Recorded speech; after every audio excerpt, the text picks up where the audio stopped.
अस्सलाम वालेकुम, सुबह बखैर, गुड मॉर्निंग और आदाब अर्ज़ है। खुशी खुशी से हम आपको बाखबर सवेरा के सेट में खुशामदीद कहते हैं। मैं हूँ आपके साथ मदीहा नकवी और मेरे साथ हैं आपके जाने माने और पहचाने राजा इशफाक इसाक सत्ती। थक गई, सांस चढ़ गया मुझे। You tried your level best. Oh my God. But आपके सांस ने भी साथ नहीं दिया और आपकी मेमोरी ने भी साथ नहीं दिया। क्या नाम था? राजा मोहम्मद अशफाक इसहाक सत्ती। अब तसल्ली हो गई आपकी? आप मुझे माफ कर दें, ये मेरे से बहुत बड़ा गुनाह हो गया। जी बिल्कुल, आपका सांस टूट जाता है इसलिए मैंने उस वक्त आपको कंप्लीट कर दिया। मतलब ऐसे नाम ही क्यों इंसान ले, मतलब इतना लंबा नाम बोले, ठीक है, जिससे अगले को सांस चढ़ जाए। हाँ जी, ऐसा ही होना चाहिए। दूसरी बात यह है कि खुशी का आपकी वजह क्या है? जो 2 दर्जन बिल जो कल पास हुए हैं। मेरी खुशी की वजह ये है कि हर सुबह का आगाज हमें खुशी के साथ करना चाहिए, ना सिर्फ खुद खुश रहना चाहिए बल्कि अपने साथियों को भी हंसाना चाहिए। देखिए ये जो नाम लिखा हुआ है ना, इस पे भी मुझे एतराज है। क्या भाई, जब नाम है सैयदा मदीहा जहरा नकवी तो मुझे लंबा दिखाना जरूरी है? अशफाक इसहाक सत्ती लिखा हुआ है और उधर लिखा हुआ है सिर्फ मदीहा नकवी। मेरे ख्याल से सतीश शायद आपकी शख्सियत में बोझ ऐड करने के लिए कहा कि आपका नाम पूरा लिखे। वो कह रहे कि वेटेज ऐड वैसे ये तो बेटर, ये बिल्कुल सही बात है, बिल्कुल सही बात है। अच्छा जी, कल बड़ी अच्छी खबर ये है हुकूमत के उस पॉइंट ऑफ व्यू से कि बिल मंजूर हुए, ऑपोजिशन के उस पर तहफ़्फ़ुज़ात हैं। अब ओवरसीज पाकिस्तानी भी वोट डाल सकेंगे, लेकिन उस पर काफ़ी कंसर्न्स है। ईवीएम्स मंजूर हो गई हैं जी।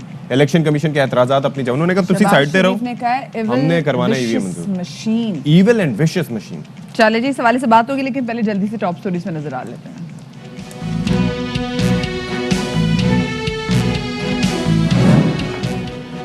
ठप्पे नहीं, अब मशीनों के जरिए वोटिंग होगी। हुकूमत इंतखाबी सिहात में कामयाब, बैरून मुल्क मुकीम पाकिस्तानियों को भी वोट डालने का हक मिल गया। ऑपोजिशन का वॉकआउट, अरकान की गिनती ठीक ना होने का इल्जाम।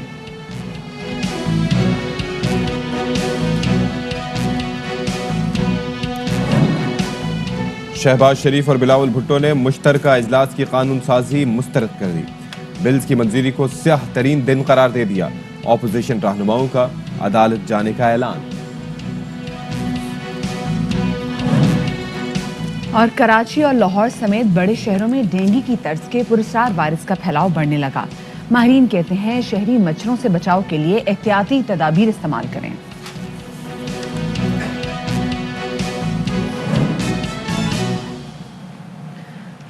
जी, तो शो के आगाज में सबसे पहले बात करेंगे कल होने वाले पार्लियामेंट के मुश्तरका इजलास के हवाले से, जिसमें बहुत ज़्यादा अहम बिल मंजूर किए गए, जिसमें इलेक्ट्रॉनिक वोटिंग मशीन का बिल, ना सिर्फ ये बल्कि बैरून मुल्क मुकीम पाकिस्तानियों को हक राही दही का जो वादा किया गया था कि जी वो भी वोटिंग का हिस्सा बन सकेंगे। जैसे कि पाकिस्तान तहरीक इंसाफ में का हुकूमत में आने से पहले खुद इमरान साहब भी पहले इतने वादे उन्होंने जो किए थे कि जी जो बैरून मुल्क मुकीम पाकिस्तानी हैं वो भी अपना वोटिंग का हक इस्तेमाल करेंगे, तो ये वादा भी इनका एक तरह से पूरा हुआ है। बिल्कुल जी, वादा पूरा होगा और वादा पूरा हो गया है इस एतबार से। लेकिन बहुत सी चीज़ें जिन पर कंसर्न्स मौजूद हैं। एक तो स्टेट बैंक की खुद मुख्तारी के हवाले से कि जनाब अब जो है वो स्टेट बैंक के गवर्नर को अगर ये कानून जिस तरह से बिल मंजूर करवाया गया है तो उनको हटाया नहीं जा सकेगा। सिर्फ बोर्ड ऑफ गवर्नर्स जो स्टेट बैंक के होंगे उनके सामने जो गवर्नर साहब हैं जवाबदेह होंगे। उसके बाद तो इस तरीके से जो खुद मुख्तारी है कि किसी भी इदारे को वो जवाबदेह नहीं होंगे, तो ये कहा जा रहा है कि पाकिस्तान की मईशत की जो भाग दौड़ है वो IMF के सुपुर्द की जा रही है। ये ऑपोजिशन का मौक़िफ़ है, ठीक है। अब तासुर दिया गया। अब दूसरी चीज़ है, आ गई जनाब ईविल एंड विशियस मशीन की। मशीन का क्या कसूर है? अगर मशीन के ऊपर एतबार नहीं है तो उसकी और वजूहात हैं, लेकिन ऑपोजिशन से ज़्यादा इलेक्शन कमीशन का जो कंसर्न थे उनको एड्रेस करना चाहिए। एक मसला ये भी था सती कि जी आप ठीक हमने ईवीएम मशीन के वाले से बात की, लेकिन बहुत सारी जगहों पे जब इसको लॉन्च किया जाता है तो वो ट्राइड एंड टेस्टेड तरीका होता है। हमारे पास जहाँ नेक्स्ट इलेक्शन के लिए वक्त बहुत कम है, पहले मशीन्स बनेंगी, एग्जैक्टली फिर सेंसस जो होंगे, पहले सेंसस होंगे, मशीन साथ साथ बनेंगी। तो ये अब यहाँ पे बहुत ज़्यादा कंसर्न है कि जी ये जो मशीन्स आप एकदम इंट्रोड्यूस करा देंगे तो इनकी पहले टेस्टिंग का प्रोसेस नहीं हुआ। क्योंकि अगर हम इंडिया के हवाले से भी बात करते तो आपके सामने ये है कि इंडिया में ये जो ईवीएम मशीन्स हैं ये कितनी वहाँ पर एक तरीके से तहफ़्फ़ुज़ात जो हैं इस पे रही हैं। हालांकि 1982 से उनका इस्तेमाल हो रहा है, लेकिन उसके बावजूद कंट्रोवर्सीज हैं।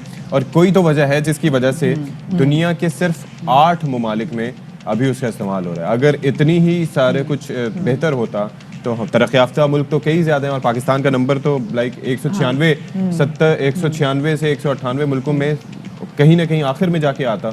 लेकिन ये सोचना चाहिए कि 8 ममालिक क्यों हैं जो कि अभी तक इसको इस्तेमाल अच्छा, कर लेकिन रहे हैं। एक चीज़ देखें, जो हक़ राय दही का इस्तेमाल अब कर सकेंगे बैरूनी मुल्क मुकीम पाकिस्तानी, तो उसमें आपको बताते चलें कि फवाद चौधरी साहब भी बता रहे हैं कि 90 लाख वो पाकिस्तानी जो कि ममालिक से बाहर रहते हैं ओह। वो इससे फ़ायदा उठा सकेंगे।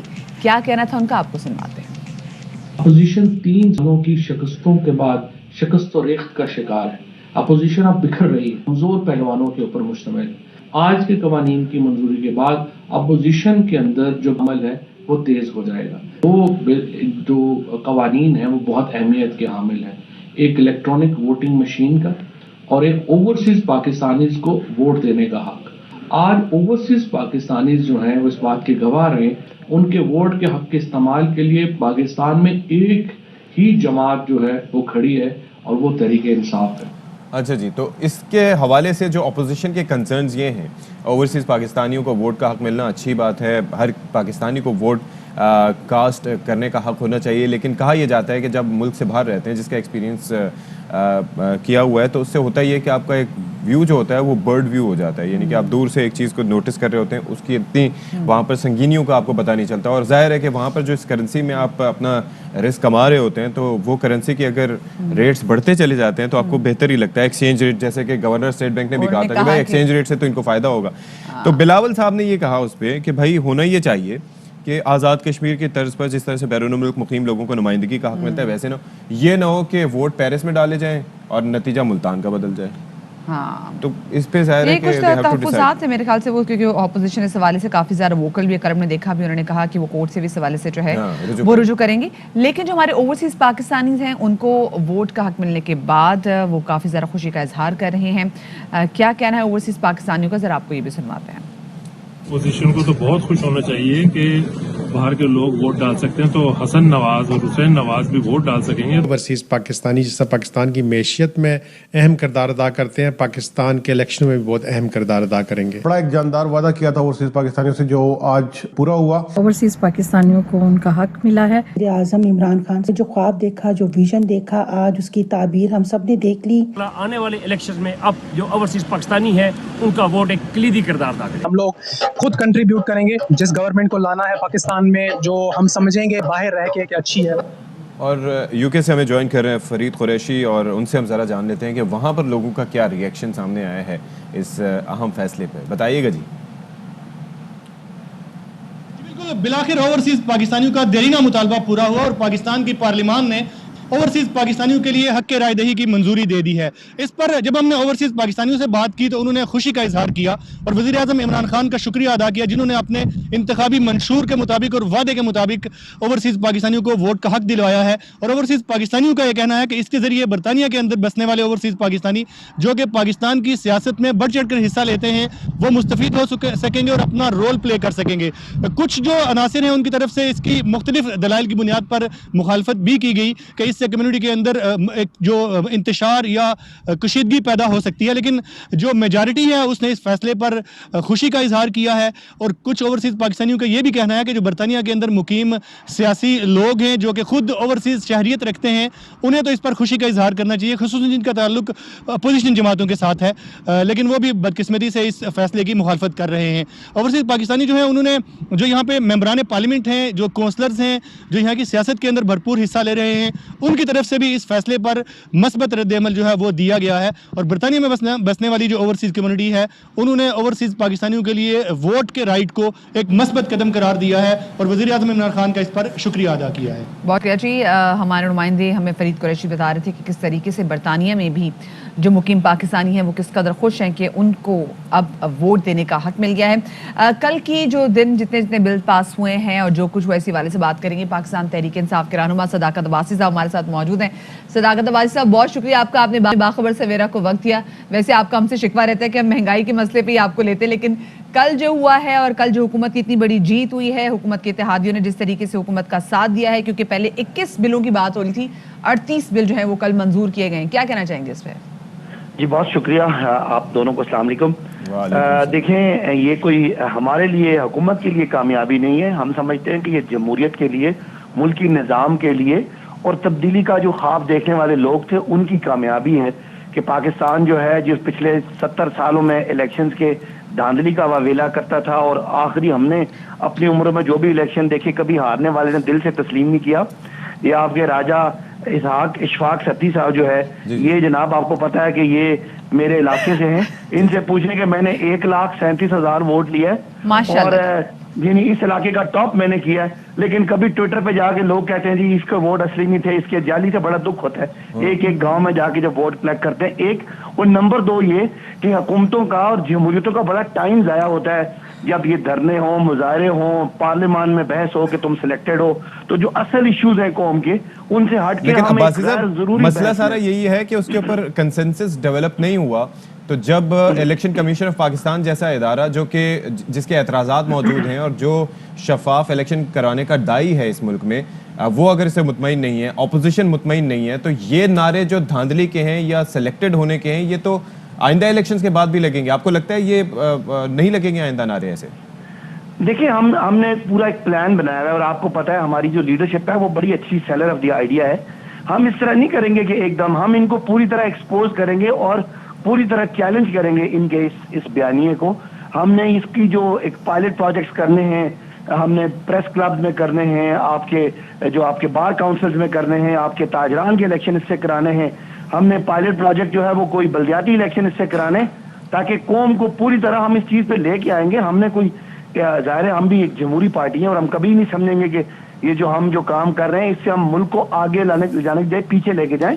तो ये आप रेस्ट एश्योर के पाकिस्तान की जो रियासत है या हुकूमत है वो इतनी कमजोर है कि नहीं बिल्कुल नहीं। और आपकी नीयत पे जाहिर है कि शुबा ऑपोजिशन कर सकती है, हम नहीं।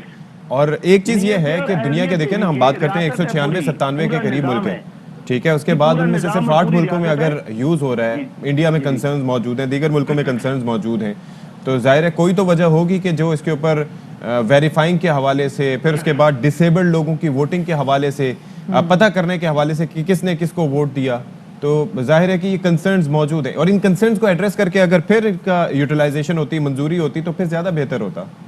अच्छा मुझे बताएं, कंसर्न अगर मौजूद है तो क्या जो दूसरा निजाम है उस पर कंसर्न मौजूद नहीं है? आज आपकी ऑपोजिशन हमें कह रही है कि हम वोट के जरिए नहीं आए, हम सिलेक्ट हो गए हैं, तो क्या दूसरा जो मुतबादिल है वो परफेक्ट है? वो बहुत बुरा है और हम एक लेसर रिजर्वेशन वाले की तरफ जा रहे हैं और ये हमारी जिम्मेदारी है कि आपको, मीडिया को, कौम को हम उस पर कन्विंस करें। मुझे बताएं ना कि आजकल ये तो IT प्रोफेशनल्स की कैपेबिलिटी को चैलेंज करने वाली बात है। कोई एक छोटी सी मशीन नहीं बना सकते जो हैकिंग से पाक हो, ये कोई ऐसी बात नहीं है। कैलकुलेटर वो तो जाहिर है कि ये लोकल एरिया नेटवर्क से कनेक्टेड नहीं होगी, इंटरनेट से कनेक्टेड नहीं होगी, तो वो कह रहे हैं कि पाक है। हम तो, हमारा तो एतराज ये नहीं है, हमारा एतराज है सर कंसेंसस का। आप भले बल्ला रख के उसके नीचे लकीरें लगा के आप वोट करवा लें, अगर ऑपोजिशन मुतमईन है, इलेक्शन कमीशन मुतमईन है, तो सानू की नहीं। देखें मेरी बात सुने, ये हमारा नारा था, उनका नहीं था। ये हमारा वादा था कि हमने बैरून मुल्क पाकिस्तानियों को वोट राइट देना, उनका नहीं था। वो पॉलिटिकली अपने आप को इससे आइसोलेट करेंगे, जितना आइसोलेट करेंगे उतना कौम से दूर होंगे।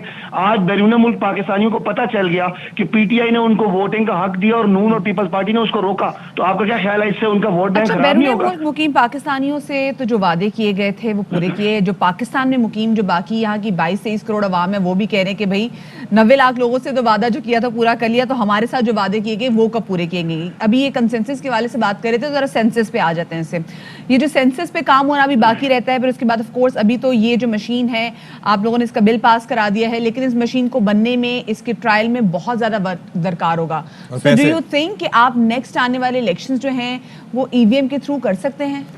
अच्छा मदिया, पहले सवाल का हिस्सा कि आपने 90 लाख की फिक्र की, 22 करोड़ की नहीं की। सर क्योंकि 22 करोड़ में मैं इसलिए मैं सारे सवाल समझ गया। आप मुझे मौका दें। 90 लाख के लिए हमने किया है आई वोटिंग और जो 22 करोड़ है उनके लिए किया है EVM। अब दूसरा, कल पार्लियामान में डिस्कस हुआ बड़ा डिटेल से, MKM के सब्जवारी साहब ने बड़ा डिटेल से डिस्कस किया, आप पीपल्स पार्टी ने भी डिस्कस किया और हम पूरी तरह इस बात पे फोकस्ड हैं कि ये भी कज़िया हल होना चाहिए और हम ही इंशाल्लाह करेंगे। ऐसा वो सेंसस होगा जिसपे हर सूबे के हर शहरी को ये यकीन होगा और होना चाहिए कि उसको सही काउंट किया गया, बिकॉज वसाइल की जो तकसीम है वो जाहिर है आबादी के हिसाब से है और अगर आबादी सही काउंट नहीं हो रही तो उस इलाके, उस खित्ते, उस सूबे, उस डिवीजन, उस जिले के साथ जाती है कि उसके लोगों को फंड कम मिल रहा है। हम पूरी तरह हुकूमत कमिटेड है और हमारी वाहिद पार्टी है जिसमें किसी लिसानियत का, किसी सूबाइयत का, किसी एक तरह का नारा नहीं है। हम पूरे पाकिस्तान की बात करते हैं और पाकिस्तान का कोना कोना जहां ये मुतालबात है हम उसके साथ है और इंशाल्लाह ये मसला हल होगा। लेकिन एक थोड़ी सी मैं और बात कर लूं, इसका शुरू करने से सेंसस के शुरू करने का कोई ताल्लुक नहीं है, दोनों पैरेलल जा सकते हैं, एक आगे और एक पीछे जा सकता है। Absolutely right. ये एग्जैक्टली हमने भी शो के आगाज में बात की थी कि सेंसस जो है और साथ में इलेक्ट्रॉनिक वोटिंग मशीन की जो प्रोडक्शन है वो भी साथ साथ दोनों चीजें चल सकती है। लेकिन सवाल है कि क्या ये 2 साल में तमाम चीजें हो जाएंगी, और महंगाई का मसला क्योंकि आप हम ना पूछे हो ही नहीं सकता, तो बाकी तो वादे पूरे कर लिए गए, लेकिन ये जो महंगाई का इशू है जिस पे सारा बेस करता है आपका नेक्स्ट इलेक्शन कि आपके वोटर्स आपको दोबारा वोट देते हैं या नहीं देते। जो लोग एक्सपेक्ट कर रहे थे कि जब आप लोग आए थे अगर चीनी इस वक्त 60 रुपए की थी तो आप लोग आए थे तो हो सकता है कि हुकूमत आई थी तो उसकी कीमत कम हो जाएगी, लेकिन वो ज्यादा बढ़ गई। इसको कैसे सॉल्व करेंगे क्योंकि ये भी आने वाले इलेक्शन में मसला है। लोग अब बड़े समझदार हो गए। ऐसा नहीं होता कि जब मेरे वालिद साहब से तो वो 8 आने के किलो चीनी मिलते थे और आज भी 8 आने की हो जाएगी। जाहिर है दुनिया का एक निजाम है, चीजें ऊपर ही जाती हैं। हाँ, इस दौर में जरा ये जो आखिरी 2-3 साल ये हुआ कि आपसे बचपन से लेके आपकी जवानी तक का अरसा लगा इस सारी चीज को। मेरा जवाब भी सुन, अरे सुन तो लेना, मैं ये कह रहा हूँ कि उसमें आपकी बचपन से लेके जवानी तक का अरसा लगा, 8 आने से फिर आना, फिर उसके बाद हमारी तो 1 सालगिरह से दूसरी सालगिरह के दरमियान सब कुछ हो गया। मैं ये बात मान रहा था ना, मैं ये बात मान रहा था कि थोड़ा सा 3 सालों में कीमतें तेजी से बढ़ी हैं, लेकिन आप बड़े जहांदीदा लोग हैं, जरा इर्द गिर्द नजरें मारें कि कोविड के बाद, कोरोना के बाद दुनिया में जितनी बंदिशें लगी उससे ये सारी दुनिया का मसला है और हमारा वोटर समझता है कि यार ये नियत से कोशिश कर रहे हैं। अब जिनके लिए वोट का हक दिया है ना सर आपको, वो समझेंगे, लेकिन जो यहाँ पर बैठे जो कहते हैं कि डोमेस्टिक प्रोड्यूस भी होना चाहिए, मतलब डोमेस्टिक जो प्रोडक्ट है आपका उसके ऊपर रेट्स नहीं बढ़ने चाहिए इतनी तेजी से। ऑल्सो सदाकत भाई, जब आप लास्ट टाइम आपसे बात हुई थी तो आपने कनाडा और जैसे अमेरिका की एग्जांपल भी दी थी, तो कनाडा हम सबको मालूम है कि फलाही रियासत है और अमेरिका में तो लोगों ने लिटरली अपनी बिजनेस से जॉब छोड़ के बैठ गए थे क्योंकि हुकूमत उनको पैसे पे कर रही थी। वो कह रहे थे इतना तुम नौकरियों में जाके नहीं कमाते जितना, अभी तक लोग जो है वो वापस नहीं गए। तो उनके मसले मसाइल में और फिर हमारे मसले मसाइल में ना बड़ा फर्क है। बहुत शुक्रिया जी सदाकत भाई हमारे साथ। जी आप ऐड करना चाहेंगे सदाकत भाई? मैं ये कह रहा हूँ कि ये जहां तक हम पहुंचे हैं इसमें आपने जो पहले वोट दिए उनका ज्यादा कसूर है। हम तो 3 साल के जिम्मेदार हैं, 30 साल में हमारी तरक्की का हमने रास्ता खोया है। तो आप कोशिश करें कि अच्छी हुकूमत आई है और बाकी ऑल्टरनेटिव तो हैं ही बुरे, इसलिए लोग इंशाल्लाह हमारे साथ हैं, आप भी हमारे साथ होंगे इंशाल्लाह जी। अल्लाह करे जी कि हालात ऐसे बने कि हम भी आपसे सदाकत भाई कहे कि वो आपके साथ है, चीजें बहुत अच्छी होगी, जो हमने ख्वाब देखे थे पूरे हो गए। सदाकत अली बासी साहब हमारे साथ मौजूद थे। और कल वो रह गया ना, वो हम सोच रहे थे कि पूछेंगे कि भाई वो ये ना हो कि पेरिस में वोट डाले और नतीजा मुल्तान का चेंज हो जाए, तो जाहिर है कि इसके ऊपर भी सोचना होगा। और बात यह है कि अगर कंसेंसस की बात है कि सब मुत्तहिद हो जाए, नारा ना लगे, तो नारा तो अब ज्यादा लगेगा और हो सकता है इलेक्शन कमीशन ऑफ पाकिस्तान ये नारे लगाए।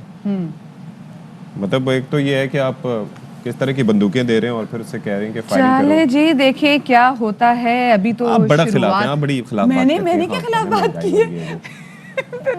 छोटी सी ब्रेक की तरफ हम जा रहे हैं। 4 साल में अगर मेरी कुव्वत खरीद नहीं बढ़ी तो इसका मतलब ये थोड़ी है कि सबकी ना बढ़ी। मेरी भी नहीं बढ़ी। अच्छा फिर ठीक है, कम हो गई। आपकी 2 साल में नहीं बढ़ी। 2 साल के लिए ब्रेक के बाद मिलते हैं। कुव्वत खरीद।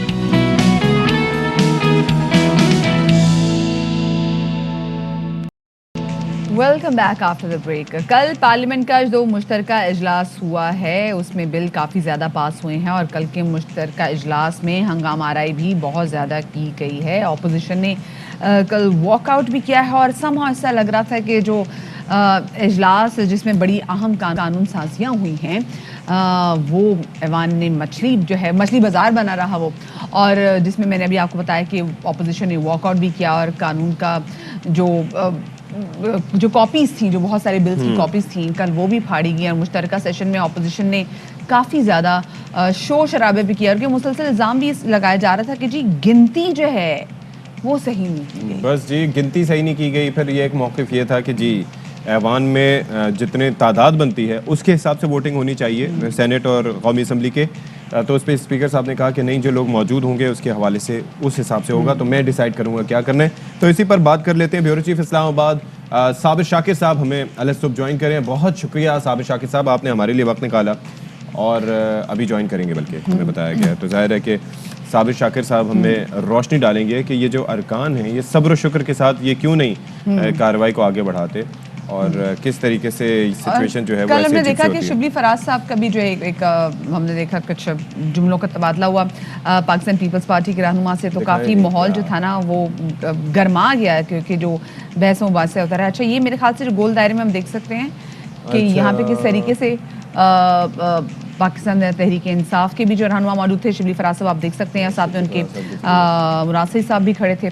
और कल तल कलामी हुई जनाब, और जी विफाकी वजीर शिबली फराज और नून लीग के रहनुमा मुर्तजा जावेद अब्बासी के दरमियान ये हुई है। स्पीकर साहब वहाँ पर बैठे हुए हैं और मतलब आप देखें कि बड़ा मुश्किल काम होता है स्पीकर साहब का भी। ये शहबाज शरीफ साहब दिखाई दे रहे हैं जो कि स्पीकर साहब से मुखातिब हैं, और बड़ी बात है, मतलब इतना आसान काम नहीं है नज़्म व नस्क ऐवान का चलाना, जबकि अपोजिशन आपके सर पे खड़ी हो और इस तरीके से प्रोटेस्ट हो रहा हो और बातचीत। शहबाज शरीफ साहब ने बिलावल भुट्टो जरदारी भी खड़े हैं। जी जी।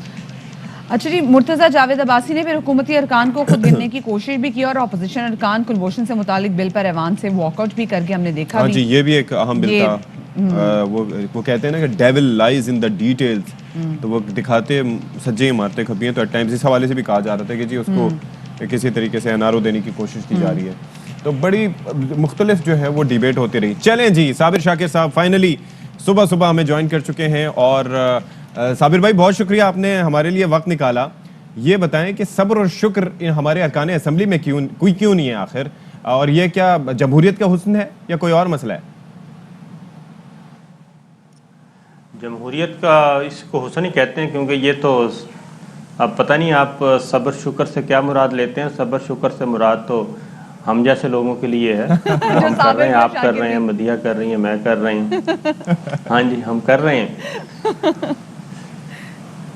तो खैर ये जो हुआ ये ठीक था। हाँ। जी सर, चले मदिया आप पूछ लें। अच्छा साबिर साहब, आपसे पूछना चाह रहे हैं कि कल के ऐवान में जो हुआ, जहां हमने देखा कि पहले 21 बिलों के हवाले से बात की जा रही थी, फिर 38 उसी ऐवान से बिल मंजूर भी किए गए। हमने देखा कि ऐवान जो है वो हंगामाराई की नज़र भी हो गया, और बाद में कुलभूषण यादव के बिल के हवाले से तो ऑपोजिशन ने वॉकआउट भी किया। So was it all expected? आप भी इसको होता हुआ देख रहे थे? देखिए, ये मेरा ख्याल है कि कल सेशन बुलाया ही उसके बाद गया था, जॉइंट सेशन, जब प्राइम मिनिस्टर को यकीन हो गया था कि अब उनको पूरे नंबर्स मिल जाएंगे। और क्योंकि उससे पहले जब जॉइंट सेशन को मनसूख किया गया, मुलतवी किया गया, तो उस वक्त सिचुएशन कुछ और थी। फिर 4-5 दिन में जो डेवलपमेंट्स हुई, उसके बाद सिचुएशन तब्दील हुई, MQM वापस आई। और उसके बाद आपको पता है कि वसीम अख्तर कह रहे थे हम तो फैसला कर चुके हैं, और बस 2 महीने की बात है। और उसके बाद फिर फ़ौरन यू टर्न लिया गया, और यू टर्न कराची से पहुंचा इस्लामाबाद, और मामला ठीक हो गए। उसके बाद फिर एक लाहौर से यू टर्न आया, वो मुस्लिम लीग काफ का था, उनका भी ज़रा दर्जा हरारत कम हो गया। तो इस तरीके से नंबर्स जब पूरे हो गए, तो फिर अपोजिशन को भी इस बात का अंदाज़ा था, इसलिए उन्होंने कल जितने भी वो जो सियासी हरबे थे वो सारे के सारे उन्होंने इस्तेमाल किए। पहले तकरीरी मुकाबले में प्रेशराइज करने की कोशिश की, फिर स्पीकर को जो कुछ स्पीकर के साथ मिस हैंडलिंग, मैन हैंडलिंग की करने की कोशिश की। इसी तरीके से फिर अरकान आपके डॉक्टर आमिर लियाकत जो हैं वो भी उनका मुर्तज़ा जावेद अब्बासी के साथ होना, तो ये सारी चीज़ें बड़े नाराज थे बहुत अरसे से। तो लेकिन बिल आखिर सिर्फ रूठे हुए इत्तेहादियों को मनाया, बल्कि हमने देखा रूठे हुए अरकान भी मान के वापस आए कल। तो जी आमिर लियाकत साहब की भी बड़ी, तो इसलिए वो फिर जब इंसेंटिव कुछ हो और अच्छे इशारे मिल रहे हो, तो यकीनन, क्योंकि डॉक्टर आमिर लियाकत ने तो बता भी दिया कि उनको लाने वाले कौन हैं, और वो तो किसी और के मेहमान थे। अच्छा, तो इसलिए ये सारी चीज़ें कल हो गई। अच्छा साबिर भाई ये ज़रा आप चूंकि ज़ाहिर है अपने प्रोग्राम में भी कई चीज़ें रिवील करते हैं, तो ज़रा यहाँ पर भी थोड़ा सा बताएं कि किस किस को क्या क्या आगे के लिए एश्योरेंसेस दी गई कि यू टर्न लिए लोगों ने, काफिले चलते चलते रुक गए और फिर इस्लामाबाद पहुँच गए, क्या क्या कहा गया उन्हें? ये आर्जी बंदोबस्ती होता है, एक महकमा माल में एक टर्मिनोलॉजी बोली जाती है, वो एक आर्जी बंदोबस्त, तो आर्जी बंदोबस्त कर लिया गया। अच्छा। और उसमें अश्योरेंस नहीं होती, उसमें आप, मेरा ख्याल है कि एक लास्ट ईयर चल रहा है, आप यूँ समझें आखिरी साल चल रहा है, अगर आज से काउंट कर लें तो उस आखिरी साल में तमाम सियासी जमातों ने अपने अपने फैसले करने हैं, और 2021 से ज़्यादा 2022 का जो साल है वो बहुत ज़्यादा ही उसमें झक्खड़ चलेंगे, तूफान, आंधियाँ बहुत तेज तरीन आएंगी। 2021 को आप भूल जाएंगे, 2022 में इतने सियासी झक्कड़ और सियासी तूफान आने हैं और सबके होश ठिकाने आ जाएंगे। तो इसलिए ये सुकून कोई नहीं होना, अब आवाम समेत बेसुकूनी ही रहेगी, या फिर सिर्फ हुक्मरानों के और सियासतदानों के होश ठिकाने समेत। अभी आपको बता तो रहे थे अब्बासी साहब के 8 आने चीनी थी उनकी सही सुन रहे थे। अच्छा साबिर साहब ये बताइएगा, जैसे इत्तेहादियों से जो पहले वादे किए गए वो वादे वफा नहीं हुए, इसकी वजह से इत्तेहादी जो है वो नाराज भी हो गए। उन्होंने कहा जी हम तो डे 1 से जिन चीज़ों के बारे से बात कर रहे थे आपने नहीं की। जब कोई बड़ा काम बनता था हम देखते थे इत्तेहादी नाराज होते थे, फिर हुकूमती वुज़रा जाकर उनको मनाते थे, वो वापस आ जाते थे और एक पावर शो भी हो जाता था। उसके बाद फिर वो वादे पूरे नहीं किए जाते थे, फिर वो वापस नाराज हो जाते थे। अब दोबारा उनको लेकर आ गए। सो आपको लगता है कि अब जो उनको मना के लेकर आए हैं इसका फायदा हुकूमत को ही हुआ है कल, या फिर आने वाले दिनों में हम देखेंगे कि इत्तेहादियों को भी कहीं ना कहीं फायदा होगा इससे? देखें, वज़ीर आज़म इमरान खान साहब ने बहुत सारी चीज़ें आउटसोर्स की हुई हैं। अच्छा, तो जब आप आउटसोर्स कर देते हैं तो फिर उसका फल भी कोई और ही खाता है। अच्छा। और एहसान भी किसी और का माना जाता है।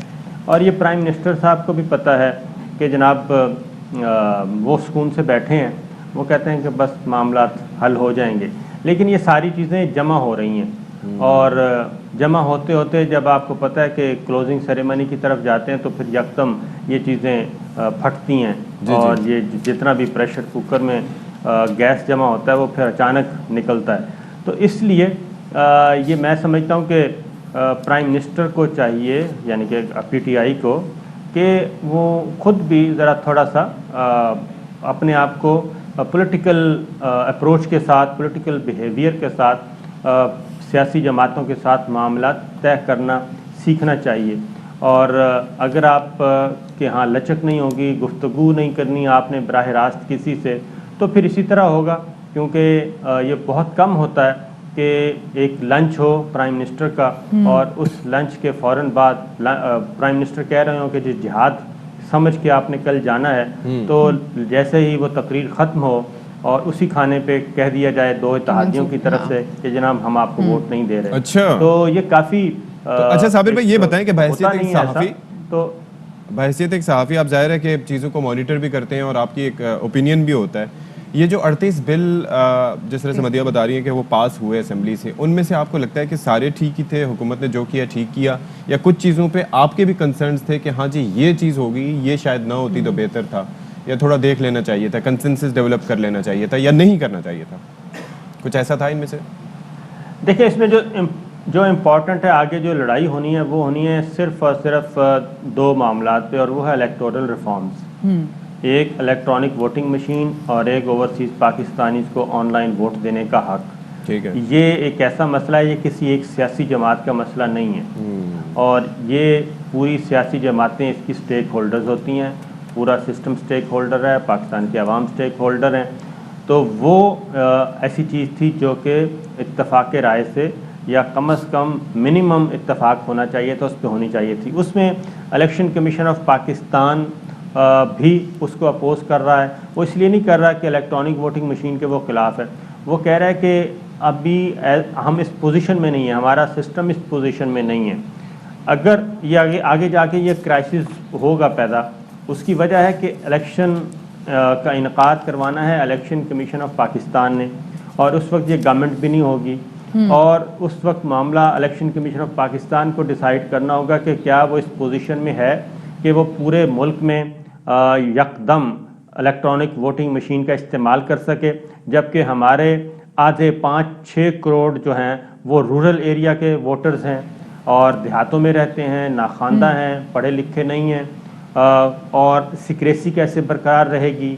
और पीछे तो RTS जो था वो एक इंतहाई सिंपल सिस्टम था, वो बैठ गया था, और EVM अगर बैठ गया तो उसके बाद तो फिर आपके पास कुछ भी नहीं है। अगेन ये मामला चलेगा और ये सुप्रीम कोर्ट तक पहुंचना है, जो मुझे लग रहा है ये मामला सुप्रीम कोर्ट तक पहुंचेगा और उसमें अगर इलेक्शन कमीशन ऑफ पाकिस्तान ये साबित कर देता है कि जनाब हमारे हाथ बंधे हुए हैं, कानून ये कहता है कि EVM के ज़रिए वोटिंग करवाई जाए और हमारी पोजीशन ये है ग्राउंड पे कि हम ये काम नहीं कर सकते, हमें रास्ता सुप्रीम कोर्ट दिखाए। बिल्कुल जी, और जैसे हमने देखा कि कल ऑपोजिशन ने कहा भी है, जैसे भी साबिर शाकिर साहब आप भी बात कर रहे थे कि अगर खुदा न खास्ता हमने देखा कि पिछले इलेक्शन में आर्टिस्ट का सिस्टम जब बैठ गया था, तो अगर खुदा न खास्ता ईवीएम का सिस्टम भी बैठ जाता है तो there would be no way out, तो फिर समझ में नहीं आएगा कि क्या किया जाएगा। वो तो कह रहे हैं कि there is no system, they are just machines. हाँ, जिसमें साबिर शाकिर साहब जो है वो हमारे साथ मौजूद थे। ऑपोजिशन ने कहा है कि ऑपोजिशन ये तमाम तर सूरत हाल जो है इसको लेके अदालतों से रुजू भी करेगी। तो इसी वाले से बात करने के लिए हमारे साथ मौजूद है साबिक अटॉर्नी जनरल अनवर मंसूर खान साहब, उनको शामिल गुफ्तगू करेंगे। अनवर साहब, बहुत शुक्रिया आपका, आपने बाखबर सवेरा को वक्त दिया। ये बताएगा कि हुकूमत ने बिल तो पास करा लिए, 33 की तादाद में बिल है, ऑपोजिशन ने साथ में इसको चैलेंज करने का भी ऐलान किया है कि हम उसको अदालत में जाके चैलेंज करेंगे। सो आपको क्या लगता है कि क्या असेंबली की कार्रवाई अदालत में चैलेंज की जा सकती है? आपका सवाल बहुत इंटरेस्टिंग है और इसका जवाब कॉन्स्टिट्यूशन के अंदर मौजूद है। आर्टिकल 69 है, वो आर्टिकल 69 जो है बहुत वाज़े तौर पर कहता है कि वो कार्रवाई जो असेंबली में हो उसको अदालत में चैलेंज नहीं किया जा सकता है। और जाहिर है कि जब अदालत में चैलेंज नहीं किया जा सकता है जो कार्रवाई हो, और उसके अंदर अगर कोई प्रोसीजरल एरर भी हो, उस सूरत में भी चैलेंज नहीं किया जा सकता है। तो ये कहना कि वो चैलेंज करेंगे, मेरा ख्याल नहीं है कि अगर कोई उनको मुनासिब लीगल एडवाइस मिलेगी तो वो इतना बड़ा रिस्क लेने को तैयार शायद ना हो कि वो चैलेंज करें कोर्ट के अंदर। अच्छा चलें, ये तो बात हो गई ना ऑपोजिशन की।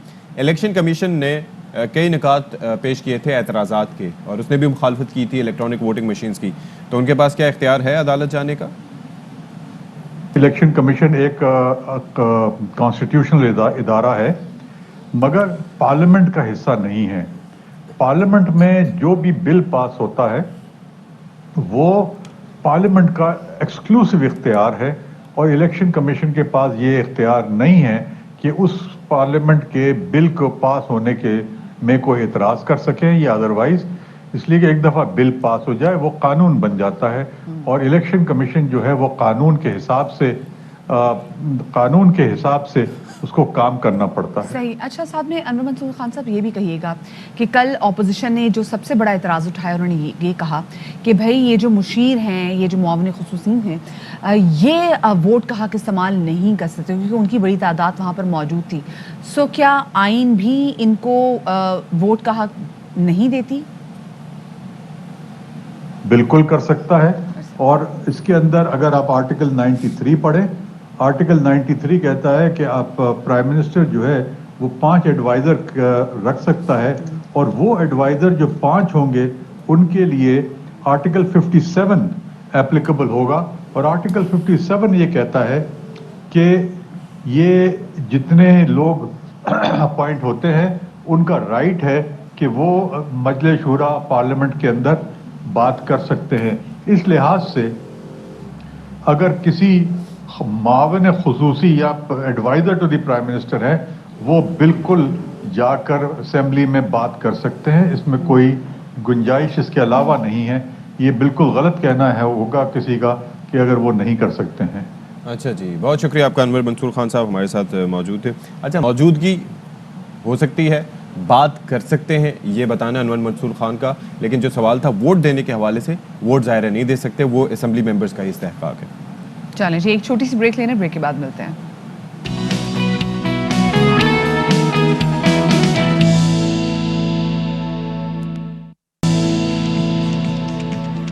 अच्छा जी, बाखबर सवेरा में एक बार फिर से आपका खैर मकदम करते हैं, और कई मसाइल हैं जिनका आवाम को सामना है। महंगाई की हम बात करते हैं, मुख्तलिफ इंफ्रास्ट्रक्चर के इशूज़ की बात करते हैं, बीमारियों की हम बात करते हैं, कोविड-19 की बात करते हैं, और कोविड-19 को फिर मईशत से जोड़कर हुकूमत जो कुछ करती है वो सबके सामने है।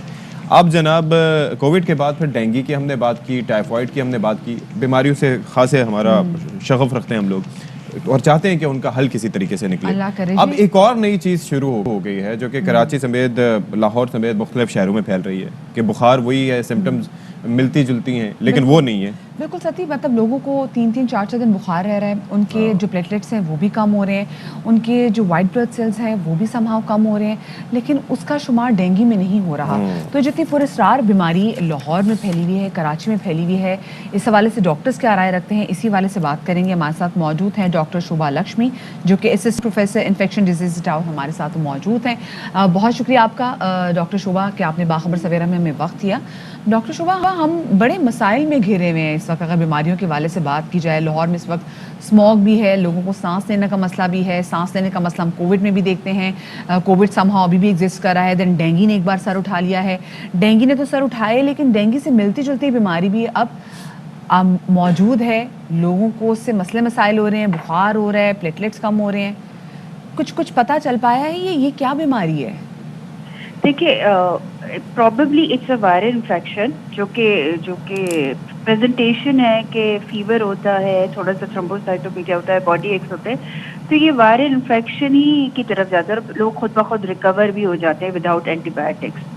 तो पॉइंट तो ये वायरल इन्फेक्शन की तरफ ही करता है, लेकिन हमने सैंपल्स कलेक्ट किए हैं डिफरेंट पेशेंट्स के से, डिफरेंट एरियाज से, और अब उस पर हम एनालिसिस कर रहे हैं। तो जब तक कोई एनालिसिस फाइनल सामने नहीं आता, कुछ कहा नहीं जा सकता कि इसकी आइडेंटिफिकेशन क्या है। अच्छा डॉक्टर शोभा, ये मुझे एक चीज़ ज़रा समझाइएगा कि वायरल इन्फेक्शन का मकसद तो ये हुआ कि कोई ऐसा वायरस आपकी बॉडी में है जो नुकसानदेह है, जो कि वायरस क्रिएट कर रहा है, उसको एंटीबायोटिक्स के ज़रिए ट्रीट करना, जो कि नॉर्मली बैक्टीरियल इन्फेक्शंस के लिए होती हैं, क्या मुनासिब अमल है? बिल्कुल भी नहीं। वायरल इन्फेक्शंस के अगेंस्ट एंटीबायोटिक्स बिल्कुल भी काम नहीं करती, और अगर हम इसी तरह से एंटीबायोटिक्स यूज़ करते रहे तो वो वक्त दूर नहीं कि हम ये बैक्टीरिया एंटीबायोटिक से रेजिस्टेंस हो जाएंगे, और फिर जो सिंपल बीमारियां हैं, जैसे किसी को पेशाब का इन्फेक्शन हो गया या निमोनिया हो गया या गला खराब हो गया, तो उसके लिए भी एंटीबायोटिक्स बचेंगी नहीं कि हम उनको ट्रीट कर सकें। और तो इसलिए कभी भी वायरल इन्फेक्शन के लिए एंटीबायोटिक्स बिल्कुल भी नहीं लेनी चाहिए। तो ये पता कैसे चलाएं कि ये वायरल इन्फेक्शन कौन सी नौइयत का है? ये कैसे पता चलाया जाए? ये तो पता कर सकते हैं कि भाई ये कोविड नहीं है, ये डेंगू नहीं है, ये कैसे पता करें कि कुछ और है? देखिए, majority of the viral infections जो हैं वो विदिन अ वीक खुद ब खुद बेहतर हो जाते हैं। उसके लिए आपको कोई एंटीबायोटिक की ज़रूरत नहीं होती है। वो सिंपल जो सिम्टोमेटिक ट्रीटमेंट होता है, जैसे आपने पैरासीटामोल ले लिया या नज़ला खांसी के लिए आपने एंटी एलर्जिक ले ली।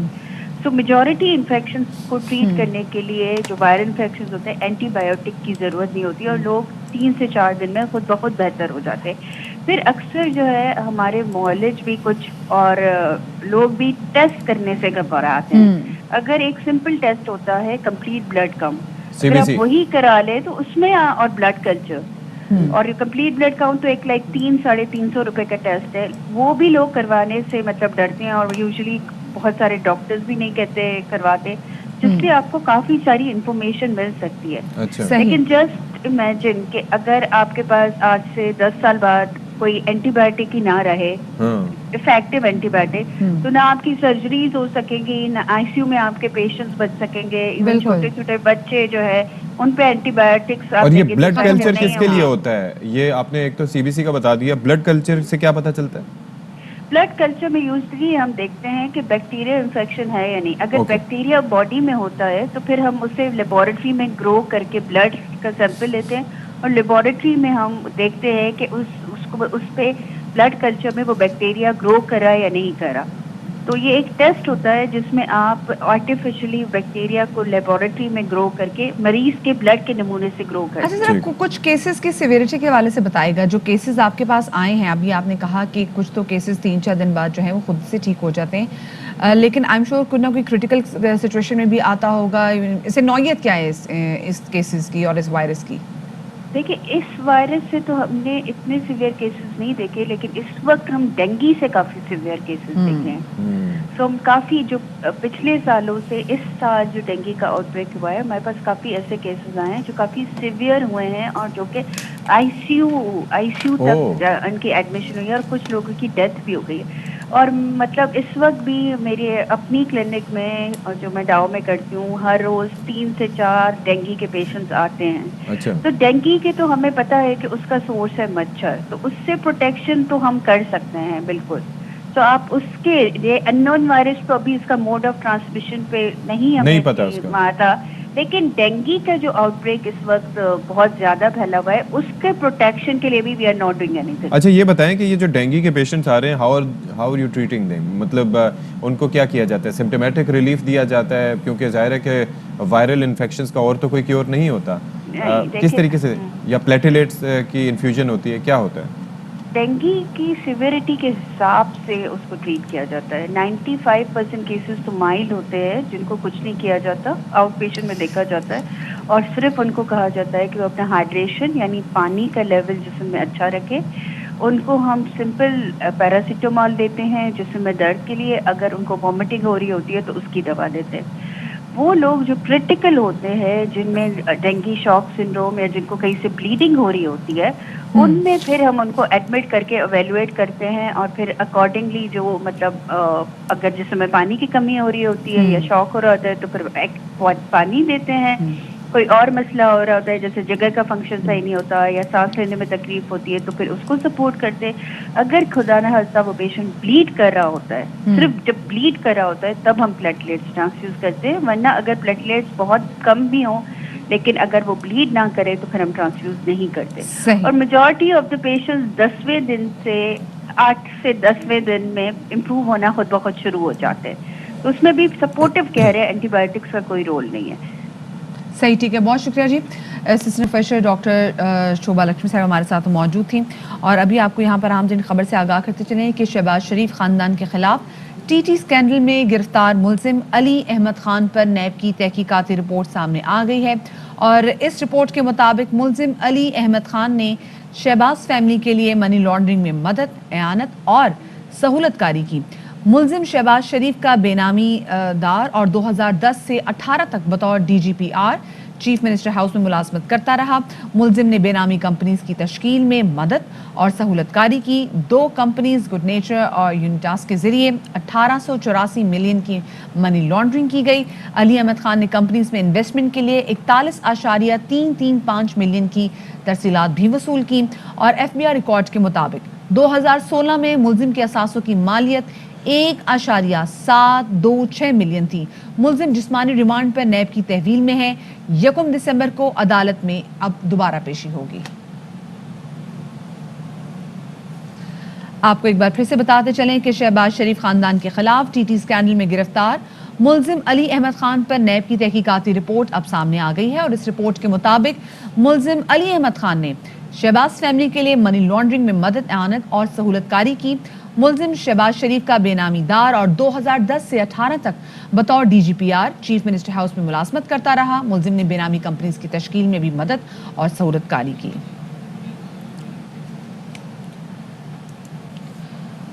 अच्छा जी, अब सती मैं आपको और हमारे नाजरीन को एक ऐसा महल दिखाने जा रही हूँ जो कि तकरीबन 3 सदियां पुराना 300 साल। हाँ, 300 साल एग्जैक्टली। तो एक सदी आप देखें 100 साल की होती ना।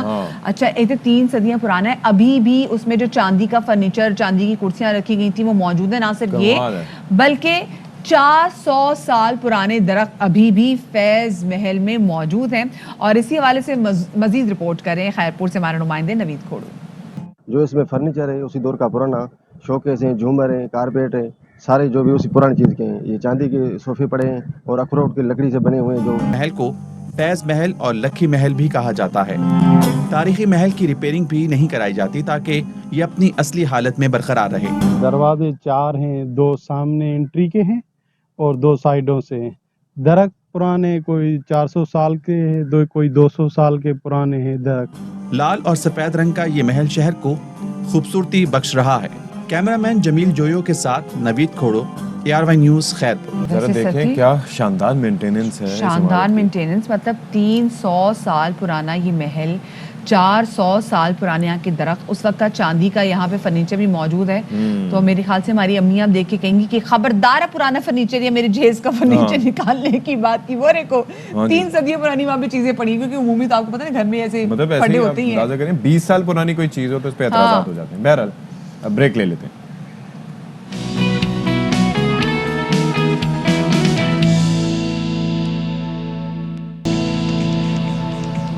बाखबर सवेरा में एक बार फिर से आपका खैर मकदम है और मदिया नकवी ही इस वक्त बेचैन और बेकरार हैं क्योंकि इनका पेन गायब हो चुका है और मेरी साजिश कामयाब हो गई है। मैं एक तजब्जुब में, मैं कश्मकश में मुब्तला हूँ क्योंकि वो पेन जिससे मैं चीज़ें नोट कर रही होती हूँ, लिख रही होती हूँ, वो पेन एकदम से कहीं गायब हो गया और बिल्कुल मेरी जिंदगी ऐसी होगी कि सूनी सूनी सी होगी, जब सूना सूना लगे क्योंकि पेन ना हो सती मुझे लग रहा था मतलब आंखों जितनी इंपॉर्टेंट है मेरा। अच्छा, ये एक चीज़ है कि कई लोगों को अपना कॉन्फिडेंस बरकरार रखने के लिए लाइक इनिशियली मुझे भी ज़रूरत होती है कि मैं पेन यूँ पकड़ के बैठता था और पेन जरा सा इधर से उधर ये गिर गया। अक्सर ऐसे मौके पर कॉन्फिडेंस की बात नहीं, बात है कि जैसे कुछ दो चीजें हैं, कई रीजंस होती हैं, जैसे कुछ दो चीजें होती हैं इनके बगैर आप नहीं, आपको लगता है आप चीजें नहीं कर सकते, घर से बाहर नहीं निकल सकते। जैसे मुझे लगता है अगर मैंने मोबाइल अगर घड़ी ना पहनी हो तो मैं मतलब शो भी कर रही हूँ ना तो मेरा दिमाग होगा कि मैंने तो घड़ी नहीं पहनी, मुझे टाइम का नहीं पता चल रहा। और अगर पेन ना हो तो मुझे तो कि कोई भी बात जहन में आ जाए हाँ तो मैं लिखूंगी। ये वैसे मदिया की बड़ी अच्छी चीज है कि फौरन जो है वो कोई पॉइंट किसी ने बोला मेरे बैग में भी होता है तो वो फिर फौरन लिखना शुरू हो जाती है और ये बड़ी अच्छी उन लोगों के लिए काम करती है जिनकी मेमोरी अपनी अच्छी ना हो। बाकी आजकल ना मुझे लगता है कि चलो कोविड मुझे हुआ नहीं लेकिन उसके बावजूद मेमोरी का अल्लाह का शुक्र है कि अल्लाह का शुक्र है, अल्लाह ताला आगे भी आपको महफूज रखे। सती आपकी वैसे क्या चीज है जो आप मुसलसल अपने साथ रखते हैं? वैसे मैं दिखाने नहीं चाहती कि क्या चीजें आपके मोबाइल फोन लैपटॉप में पड़ी है। अल्लाह ने पर्दा रखा हुआ है तो आपको क्या मसला है? इदारे ने पर्दा रखा हुआ है, आपका क्या मसला है? मैं क्या चीज है? मोबाइल फोन, कार कीज और ये वो। अच्छा, एट टाइम्स ये होता है कि मदिया कभी आपने फोन हाथ में भी पकड़ा हो तो आपको ये लगता है कि फोन कहाँ रह गया, या suppose you are on the call या चाबी हाथ में पकड़ी हो, आप कहते हैं चाबी रहेगी चाबी रहेगी चाबी। मेरा फोन क्या, मेरा फोन करने का उसी पे तो बात कर रही हूँ मुझसे। अच्छा तो ये इस तरह की चीजें होती। अच्छा, आपको पता है क्या मईशत को धचका, मतलब हमें थोड़ी सी सनसनी फैलानी चाहिए। डॉलर 5 पैसे महंगा हो गया, अभी अभी की खबर है, 5 पैसे। अब टोटल कितना हुआ है? अब 173 रुपए कुछ 81 पैसे। लेना है ना मैंने कहीं जाना है, इतना महंगा डॉलर। हाँ मैंने सब्जियां फल फ्रूट लेने हैं, 5 पैसे जो है ना उसे 5 रुपए बन के जो है बढ़ेंगे। हाँ, वो जाहिर है कि डॉलर के असरात हो जाएंगे। उसके अलावा और भी कई चीज़ें हैं जो हम आज के प्रोग्राम में डिस्कस करेंगे, लेकिन पहले टॉप स्टोरीज।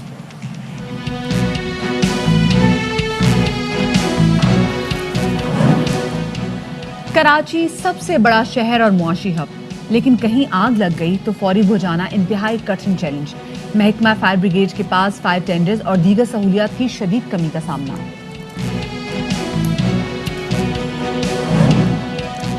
मौसम बदला तो कई इलाकों की रंगीनियों में इजाफा, शिमाली इलाकों की दिलफरेबी का कोई सानी नहीं। बर्फ में सिमटी वादियों का हुस्न दोबाला, आपको सैर करवाएंगे एडवेंचर से भरपूर मकामात की।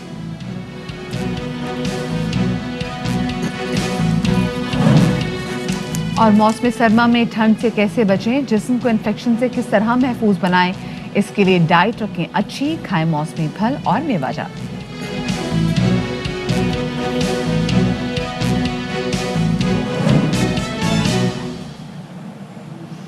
अच्छा, हमारे साथ एक बड़ा मसला है कि जब सांप निकल जाता है तो उसके बाद हम लाठी लेते हैं और उसके बाद एन सही निशाना लेके लकीरों को पीटते हैं। ये हमेशा से, भले हम बात कर लें हुकूमती इदारों की, इंतज़ामिया की, और मीडिया जब इन मामलात को हाईलाइट करता है तो वो भी कई अरसे तक इस पर बात की जाती रहती है, लेकिन फिर भी किसी के कानों पर जू नहीं रेंगती। आपको याद है वो बल्दिया टाउन की फैक्ट्री का जो हादसा हुआ था, सानेहा हुआ था, जिसमें 250 से ज़ायद लोग अपनी ज़िंदगी की बाजी हार गए थे। एक तो ये था कि केमिकल डाला गया, साजिश थी, लोगों को बंद किया गया, सारा कुछ किया गया, लेकिन दूसरी हमने बात उस वक्त भी की थी, 2012 की बात है, कैपेसिटी की कि फायर ब्रिगेड का जो महकमा है जो कि शहर कायद की 2.25 करोड़ से ज़्यादा आबादी को देखता है, उसके अंदर फिर हुआ क्या, वहाँ पर क्या कैपेसिटी है, कितने फायर टेंडर्स हैं, किस तरीके से वो लोगों की जान बचा सकते हैं, ऐसी सिचुएशन में रिस्पॉन्स टाइम क्या होता है। तो ये चीज़ें बड़ी मैटर करती हैं कि 1 से 1.5 घंटे में पहुंचेंगे, पानी होगा, केमिकल नहीं होगा, तो फिर कैसे चलेगा ये सारा निज़ाम। स्नॉर्कल्स नहीं है, अगर ऊंची बिल्डिंग्स अब बनती चली जा रही हैं तो उसमें आपने बिल्कुल सही बात की सती। पिछले दिनों तो हमने बड़े अफसोसनाक वाकया देखे। अभी आप देखिए 14 नवंबर को कराची के तजारती मरकज सदर की कोऑपरेटिव मार्केट वहां पर आग लग गई और ताजरों के मुताबिक वहां 200 से ज्यादा दुकानें मुतासर हुई, जिनमें से अच्छा, वैसे वहां पर तो पहुंच जाना चाहिए था, क्योंकि एम्प्रेस मार्केट के बैक साइड पे वहां पर एक फायर स्टेशन लेकिन है। हमारे यहाँ मसला ये ना सर, जब कोई इमारत बनती भी है ना तो वहाँ पे फायर एग्जिट नहीं होते, मतलब स्पेसिफिकली फायर एक्सटिंग्विशर्स नहीं होते हैं। 100 बार तो हम उस पर रिपोर्ट्स बना चुके हैं कि घरों में भी फायर एक्सटिंग्विशर्स का रखना कितना इंपॉर्टेंट है, हर दुकान में भी होना चाहिए। अच्छा, अभी आप देखिए 14 नवंबर को तो इतनी कोऑपरेटिव आग ना बुझाए, कोई ज्यादा बोल रहा हो उसके ऊपर डाल दे। अब लेकिन देखिए ना सती, कितना नुकसान हुआ। और अब देखिए वो 14 नवंबर को हुआ, उसके बाद कल हमने फिर देखा, कल विक्टोरिया मार्केट में भी बिल्कुल ऐसे आग लगी, क्योंकि जब सुबह मैं आ भी रही थी तो तब सुबह तक सड़क ब्लॉक की हुई थी सदर की, और क्योंकि जो कल वहां पे आग लगी, मसला ये है कि जब एक पर्टिकुलर टाइम में जब रिस्पांस टाइम सही ना और इस रिस्पांस टाइम में बुझाई नहीं जाती तो जो लाखों का नुकसान है वो करोड़ों तक जा सकता है, और जानी नुकसान यहाँ पे बेसिकली इट्स ऑल अबाउट के इट्स अ विशियस साइकिल, जैसे वो विशियस मशीन की बात कर रहे थे, basically it's a vicious cycle. वो इस तरीके से कि जो बिल्डिंग्स हैं उनके अंदर जिस तरह से आपने तस्करा किया फायर एग्जिट्स का, उनका कोई तस्वुर नहीं होता, आग बुझाने के आलात वहाँ पर मौजूद नहीं होते, अवेयरनेस नहीं होती। सब कुछ हो भी तो कितने लोगों को पता होगा कि किस तरीके से क्या करना है, वरना रेत की बाल्टियां और वो सारी चीजें वो सेरेमोनियली रखी जाती हैं। दूसरा, जब इदारे मौजूद हैं तो उनमें से जो फायर टेंडर्स हैं वो टाइम पे नहीं पहुंचते, तो मसले मसाइल रिसोर्सेज का भी यहाँ पे बड़ा काफ़ी ज़्यादा फिर हम मसला देखते हैं कि किस तरीके से रिसोर्सेज का मसला आके जो है ना वो ज़्यादा प्रॉब्लम को और कहीं ज़्यादा बढ़ा देता है। अफसर परवेज़ हमारे नुमाइंदे ज़रा आज हम उनसे जान लेते हैं कि आज क्या सिचुएशन देख रहे हैं वो सदर की विक्टोरिया मार्केट में जो वहाँ पर आग लगी है। सो हमारे साथ मौजूद हैं अफसर परवेज़। अब ये बताइएगा कि पहले तो जो कल नुकसान हुआ है तो जिसवी तौर पे कितनी दुकानें जो हैं ये कल की लगने वाली आग की जद में आई हैं? जी बिल्कुल मदिया और अशफाक, देखा जाए तो इदारों की गफलत लापरवाही के बाइस जो है आग लगने के जो वाक़े तो उसमें ज़्यादा नुकसान होता है। तमाम विक्टोरिया सेंटर के जो है 5वें फ्लोर में आग लगी थी। यहाँ 34 से ज़ायद गोदाम थे जो कि चंद मिनटों में जल के खाक हो गए। करोड़ रुपए का माल ताजरों का मुकम्मल तौर पर जल गया। ताहम फायर ब्रिगेड ने तो अपनी रिवायत को बरकरार रखा, 20 मिनट ताख़िर से पहुंची। ताहम आग की शिद्दत इतनी नहीं थी, ताहम देखते ही देखते आग ने जो है अपनी शिद्दत को मज़ीद उसमें इजाफा किया। लेकिन फायर ब्रिगेड के अमले ने मुख्तलिफ पहलुओं से उसकी जो है आग को रोकने की भरपूर कोशिश करी, क्योंकि मुताल्लिका इदारों की जानिब से जो इमारत है ना तो इसका एग्ज़िट गेट है, धुआं भर जाने के बाद फायर फाइटरों को शदीद मुश्किलात का सामना था आग बुझाने के लिए, क्योंकि जो गोदाम है वो मुकम्मल तौर पे बंद थे। उनको शटर सबसे पहले तो शीशे तोड़े गए, शीशे तोड़ने के बाद अंदर दाखिल होना एक बड़ा इम्तिहान था। बड़ी कोशिश की गई, 3 जानिब से जो है इस ऑपरेशन को जो है मुकम्मल किया गया। तकरीबन जो है आग बुझाने में 10 घंटे लगे, लेकिन अभी तक जो है 12 घंटे से ज़ायद वक्त गुजर चुका है। कूलिंग का अमल जारी है। 23 घंटे से विक्टोरिया सेंटर के अतराफ की बिजली भी मुनक़ता है। देखा जाए तो वसाइल तो तमाम चीज़ें, लेकिन फायर ब्रिगेड को वज़ीर आज़म की जानिब से 50 फायर टेंडर 2 स्नार्कल दिए। ताहम जो देखा जाए इमारतों का जो इंफ्रास्ट्रक्चर है SBCA के मुताबिक बताया जाए तो बताते हैं कि मास्टर प्लान के तहत अभी तक कोई भी ऐसी इमारत जो है तामीर नहीं की गई। एग्जिट गेट नहीं होता, फायर जो सिस्टम होता है वो मौजूद नहीं होता, उसके लिए कोई इदारा जो है जांच पड़ताल नहीं करता, जिसके वजह से आग लग जाती है। जी ठीक है जी, बहुत शुक्रिया, आप हमारे साथ मौजूद रहे अफजल परवेज़। और इसी पर हम ज़रा कर लेते हैं, मुबीन अहमद साहब हमें ज्वाइन कर रहे हैं, चीफ फायर ऑफिसर हैं। और नॉर्मली ये होता है कि हम पूछते हैं कि क्या हुआ, लेकिन असल में बात ये होती है जब इस तरह के मसाइल होते हैं तो ऐसे महकमों को ये बताने का मौका मिलता है कि उनके साथ हो क्या रहा है दरअसल। मुबीन अहमद साहब, बहुत शुक्रिया, आपने हमारे लिए वक्त निकाला। ज़रा ये हमें समझाइएगा और बताइएगा कि ये क्या वजह है कि जो फायर ब्रिगेड है वो बता रहे हमारे नुमाइंदे कि तकरीबन 20 मिनट ताख़ीर से पहुंची, हालांकि वो तो करीब का इलाका है, वहाँ पर इतनी ताख़ीर नहीं होनी चाहिए थी। ये बेबुनियाद बातें होती हैं इस किस्म की कि ताखिर से अगर क्यों पहुंचेंगे, फायर ब्रिगेड करीब है। आप ये कभी ये तासुर नहीं दिया किसी ने भी आज तक कि उनको इत्तला कैसे दी गई फायर ब्रिगेड को। अब फायर ब्रिगेड ये सही बात है, इत्तला तो टेलीफोनिक जरिए से मिलेगी। लोगों के पास हजारों रुपए के मोबाइल हाथों में होते, लेकिन उनके पास किसी इमरजेंसी सेंटर का फायर ब्रिगेड का कोई नंबर उनके पास मौजूद नहीं होता। अगर ऐसे ज़्यादा इन आगों के दौरान, ऑपरेशन के दौरान हमारे पास भी पब्लिक के लोग होते हैं जो कहते हैं कि गाड़ी ताखिर चाहिए, तो हमने उनसे सबसे पहला सवाल ये करते हैं कि फ़ोन किसने किया था, और उसमें कोई आदमी सामने नहीं आता कि फोन करने वाला कौन था। अगर कोई कहता है कि मैंने किया था, उससे पूछो किस नंबर पे किया, कहने मैं 15 पे किया। मैंने आपको फायर ब्रिगेड का नंबर नहीं मालूम क्या 16? हमारे आपके इलाकों के सेंटर बने हुए हैं, उनके कंट्रोल के नंबर मौजूद है, कंट्रोल रूम के नंबर मौजूद है, फायर हेडक्वार्टर का नंबर है, अखबार में भी आता है फायर हेडक्वार्टर का नंबर, तमाम स्टेशन के नंबर उसके अखबार में भी आते हैं। कभी अपने घर पे वो नंबर चिपका कर दें, अपने शॉप्स के ऊपर नंबर चिपका कर दें, तो ये चीजों की अवेयरनेस नहीं है लोगों को। और सबसे बड़ी बात है कि आग जब भी लगती है तो जो वहाँ पे सिक्योरिटी गार्ड होते हैं वो देखते हैं सबसे पहले, और सिक्योरिटी गार्ड ऐसे होते हैं कि उनको यही पता ही नहीं होता कि आग लगी तो हमने करना क्या है। ना वहाँ पे मार्केट एसोसिएशन के लोग उनको तरबियत देते हैं, ना कोई इदारे इनको तरबियत देने को तैयार है। हम तो बस ऑफर कर रहे हैं। क्योंकि अगर मुबीन साहब, अगर हम सिक्योरिटी गार्ड्स की तनख्वाह भी देख लें तो वो अपनी इतनी सी कम तनख्वाह में वो बेचारा क्या कुछ करता फिरेगा। लेकिन आपने बात एक बिल्कुल सही की कि यहाँ पे लोगों को अवेयरनेस नहीं है, अवेयरनेस नहीं है कि खुदा ना खास्ता कहीं आग लगे तो पहले क्या करना चाहिए। और जो नंबर है, जो हेल्पलाइन नंबर, क्योंकि अब आप हमारे साथ मौजूद हैं तो आप हमें हेल्पलाइन नंबर बता दीजिएगा। हम भी कोशिश करेंगे कि तवातुर से हम भी रिपीट करते रहें, अल्लाह ना करे कि कोई नौबत पड़े कॉल करने की। लेकिन क्या नंबर है हेल्पलाइन, प्लीज बता दीजिए। 16 फायर ब्रिगेड का नंबर है, और दूसरा 70 का जो नंबर है दूसरा वो है 02199 2150007 02199 5000297 और दूसरा 98 भी है।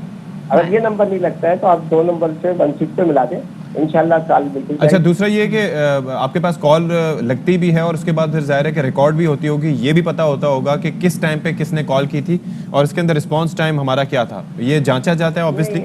अभी ये डिपार्टमेंट इतना अपडेट नहीं हुआ कि रिकॉर्डिंग नहीं होती है कॉल। हाँ, डेटा निकाला जा सकता है कि कितने बजे किसकी कॉल आई थी। अच्छा सर, अपने रिसोर्सेज के हवाले से बताएगा मुबीन साहब आप, क्योंकि कराची में हमने देखा कि जितना बड़ा शहर है तो उतने जो रिसोर्सेज होने चाहिए। स्पेसिफिकली अगर फायर ब्रिगेड के मामले के हवाले से बात भी की जाए तो वहाँ भी कहा जाता है क्योंकि यहाँ पे बिल्डिंग्स बहुत ज़्यादा हैं, बिल्डिंग्स मतलब रास्ते भी जो हैं वो बारीक हैं, पतले हैं, बिल्डिंग्स काफ़ी ऊंचाई में। तो क्या आपके पास नॉकल्स इतनी तादाद में मौजूद हैं और उनकी लेंथ इतनी है कि अगर खुदा न खासा बिल्डिंग के किसी ऊपर हिस्से में आग लगे तो वहाँ तक स्नॉकल्स पहुँच सकें? अल्हम्दुलिल्लाह इस बार मेरे पास 5 स्नॉकल है, जिसमें 3 जो है वो वर्किंग में अभी नहीं है, उनकी रिपेयरिंग पे है वो, लेकिन 2 वर्किंग में। कल आप लोग ने देखा भी होगा। तो आप खुद बताएं ना कि 3 करोड़ की आबादी में आप बता रहे 5 स्नॉकल्स हैं, जिसमें से आपने कहा अल्हम्दुलिल्लाह 3 वर्किंग में नहीं है। नहीं, उन्होंने 2 जो वर्किंग में उनके लिए कहा अल्हम्दुलिल्लाह 2 वर्किंग में, मैंने कहा अल्हम्दुलिल्लाह 2 वर्किंग तो काफी है। आपको लगता है कि कराची की 2.5-3 करोड़ की आबादी के लिए ये 5 स्नॉकल्स काफी हैं? पहले भी तो आगे बुझती थी, पहले तो स्नॉकल नहीं थी ना फायर ब्रिगेड डिपार्टमेंट में। अल्हम्दुलिल्लाह तो स्नॉकल है आपके शहर में। अच्छा, अगर उससे पहले भी तो आग बुझाई जाती थी और लोग जाते थे बाकायदा उसके ऊपर और काम करते थे, बिल्डिंग के ऊपर हमारे ड्रिल टावर मौजूद होते हैं। अच्छा, लेकिन मुझे ये बताएं कि ये जो स्नॉकल्स हैं इनकी, जिस तरह से मदिया ने सवाल भी आपसे किया कि इनकी रसाई कितनी मंजिलों तक हो सकती है, जो आपके पास 2 एक्टिव हैं और जो 3 फायर स्नॉकल्स जो हैं वो काम नहीं कर रही, रिपेयर में है, वो कितने अरसे से रिपेयर में है अभी? ये तकरीबन उसको 2 साल से रिपेयरिंग के ऊपर है, उनसे कोई फाइनेंशियली प्रॉब्लम्स हैं जिसकी वजह से रिपेयर नहीं हो पा रही है। तो इतना अहम ये महकमा है आपका, 2 साल से रिपेयर हो रही हैं, इतने बड़े शहर के लिए 2 काम कर रही हैं, 2 साल से बाकी 3 जो रिपेयर हो रही है, तो आप लोगों ने इस पे हवाले से बात नहीं की? मतलब हुक्मरानों से बात करें कि भाई हमारी कैपेसिटी बढ़ाएं, क्योंकि जब आग लगती है, आपने बोला ना कि पहले भी आग बुझाई जाती है, तो हमें भी पता है कि जो पहले आग बुझाई जाती थी उसमें कितना करोड़ों का नुकसान हो जाता था, तो फिर तो आग बुझाने का कोई फायदा नहीं। या तो मजा तब आए ना कि चीजें भी बचा सकें आप लोग। असल में कुछ पार्ट्स के इशू का मैटर होता है, सारे बाहर मुल्कों से गाड़ियां मंगवाई गई हैं, उनके पार्ट्स वगैरह आने में ताखिर होती है, कुछ इनका अपना सिस्टम है कि उसके बाद अप्रूवल होती है चीज़ों को मंगवाने की। अच्छा, और बाकी फायर टेंडर्स आपके पास पूरी मुकम्मल तादाद में मौजूद हैं? जी हाँ, अभी हाल ही में वफाक ने हमें 52 फायर टेंडर दिए थे और वही आज रोडों पर है। हमें तो थोड़ा ड्राइवर का इशू था। एडमिनिस्ट्रेटर साहब ने हमें अपने डिपार्टमेंट से, केएमसी के डिपार्टमेंट से, उस ड्राइवर की कमी को पूरा किया और इसलिए ये रोडों पर गाड़ियाँ नजर आ रही हैं। वरना उससे पहले पिछले सालों में हमारे पास 10 से 12 गाड़ियाँ फाल थी। अच्छा, अब वो भी पुरानी वाली। अब ये हमारे पास 52 गाड़ियाँ आ गई हैं और ये अल्हम्दुलिल्लाह ये यही काम कर रही हैं और यही शहर में काम को संभाला हुआ। और आप देख रहे हैं कि अगर आग लगती है तो वो वहीं के वहीं रुक के जाती है, उसको भरने नहीं देते हम। कम से कम इतना तो फायदा होगा इन गाड़ियों से आने से। चलिए जी, बड़ी अच्छी बात है, बड़ी अच्छी बात है। वाटर बोर्ड का डिपार्टमेंट से जो हमारे एमडी वाटर बोर्ड है, उनकी तरफ से बाकायदा एक फोकल पर्सन नॉमिनेट किया उन्होंने शहबाज को, और वो फौरन हादसे में पहुंचते हैं अपने टैंकर लेके, और इसलिए काम कंट्रोल जल्दी कर लिया जाता है। सही, ठीक है, बहुत शुक्रिया जी। हमारे साथ चीफ फायर ऑफिसर मौजूद थे और बता रहे थे कि कराची जैसे एक बड़ा शहर जिसकी आबादी 2.5 से 3 करोड़ है, वहाँ पर 5 स्नॉर्कल्स हैं माशाल्लाह से, अल्हम्दुलिल्लाह। 2 उनमें से वर्किंग कंडीशन में हैं, 3 इसमें से जो है वो काम नहीं करी। जी बिल्कुल, जब पूछा आपने सवाल तो पता चला कि जी 2 साल से वो जो 3 खराब पड़ी है स्नॉर्कल्स जो है थोड़ा सा इस पे ख्याल करें, क्योंकि 2 साल से अगर स्नॉर्कल्स रिपेयर में पड़ी हैं तो ऑब्वियसली वो बता चुके हैं कि फंड्स की भी किल्लत का खदशा है और फंड्स मौजूद नहीं है जिनकी वजह से रिपेयर नहीं हो रहा, पार्ट्स नहीं आ रहे। तो ये आवाम की ज़िंदगी का मसला है। खुदा ना खासा कोई बड़ा हादसा हो जाए, हम क्यों किसी बड़े हादसे या सानही का इंतजार करते हैं कि उसके बाद हम कोई बड़े स्टेप्स हम ऐसे ही करते हैं। खुदा ना खासा कोई बड़ा सा हादसा हो जाए कि बड़े पैमाने पर आग लग जाए, तो आपको लगता है कि जो 2 स्नॉर्कल्स हैं वो नहीं लगता मुझे, लेकिन टेक इट और लीव इट, जो बड़ा disaster, this is how they are. वो पास करिए, बर्दाश्त कर वाली बात करिए बस। चलिए जी, अल्लाह करे कुछ हो सके। इतना बड़ा शहर जो कि इस पूरे मुल्क को कमा के देता है, इस पूरे मुल्क का कमाऊ पूत कराची जो कि पूरे मुल्क का एक तरीके से मईशत चलाता है, वहाँ के आप सूरत हाल आपके सामने हैं।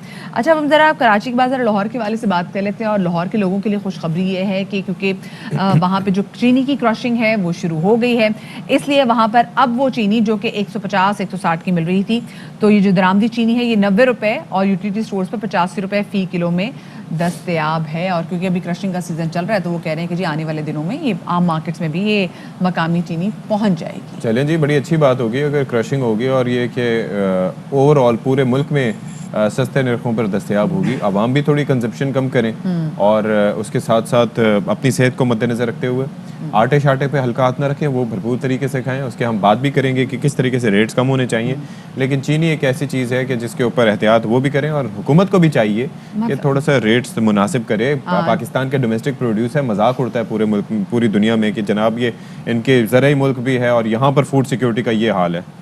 चले, लेकिन अच्छी बात है सती, यहाँ पर बात यह है कि जो चीनी 140, अब देखें ना ऐसे ही खुशी होती है।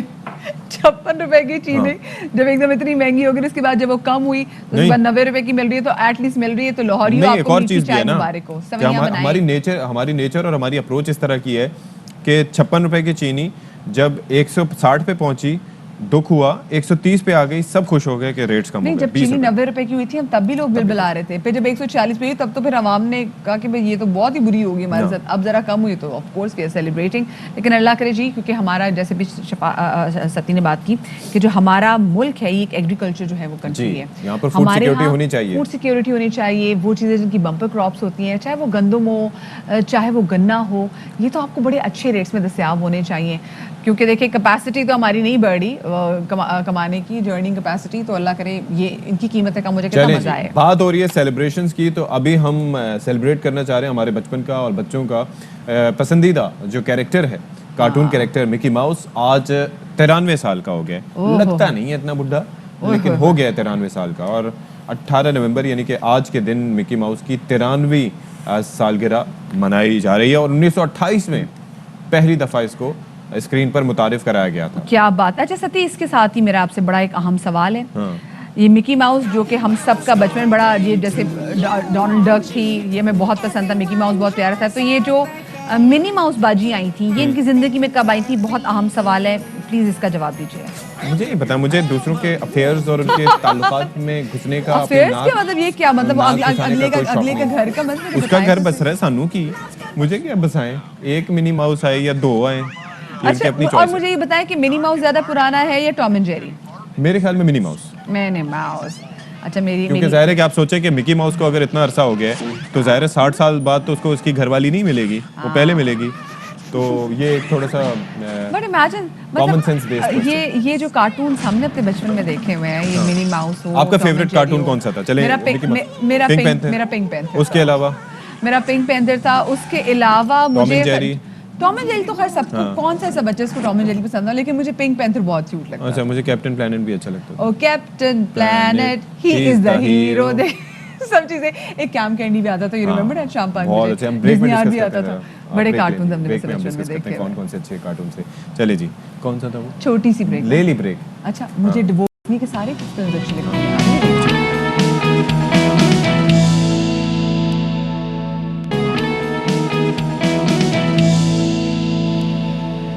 पाकिस्तानियों, इस वक्त मुल्क में वो टाइम है कि पाकिस्तानियों का मैं कुछ और समझा था। क्या? मैं समझा आप कहने लगे अब घबराना नहीं है, अब सयाहत पे जाना है। जी घबराना नहीं है, आपने जाना है सयाहत पे, क्योंकि मौसम बड़ा जबरदस्त है और शिमाली इलाका जात में क्या कमाल बर्फबारी हुई है। और पिछले साल तो आई रिमेम्बर इस टाइम में मालम जब्बा की सैर को गई थी और मैंने इतनी खूबसूरत जगह नहीं देखी और मुझे लोग कह रहे थे कि मैडम ये तो कुछ भी नहीं, आप यहाँ पे गर्मियों में आए और आपको पता चले, क्योंकि हमसे सवाल जा सके और हम कालाम नहीं जा सकते। उस वक्त तो रिस्ट्रिक्शंस काफी थी। लोग बताते हैं कि जी वहाँ पे कालाम में रिस्ट्रिक्शन भी थी, लेकिन वो जैसे जम जाती नहरें जम जाती तो मोहम्मदन लेक के बारे में कहा जाता है कि वो बहुत खूबसूरत लेक है और अगर आप पाकिस्तान में ट्रैवल करें। अच्छा मुझे ये सोचे कि मतलब यहाँ पर इतनी शदीद ठंड हो रही है, कराची में भी मौसम थोड़ा सा थोड़ा सा ठंड है, सुबह की खुनकी होती है, रात को हल्की सी खुनकी और टैंकी से पानी ठंडा आता है तो गीजर चलाने का सिर्फ कराची में जो वक्त हुआ है वो सिर्फ गीजर चलाने का हुआ है। हाँ, बाकी अगर हम देखा जाए तो शुमाली इलाका जात का अगर हम रुख करें तो बहुत सारी खूबसूरत जगहें हैं और बहुत सारी जगहों पे तो जाके आपको वाकई ये गुमान होता है कि आप पाकिस्तान में हैं नहीं, आप स्विट्जरलैंड में हैं।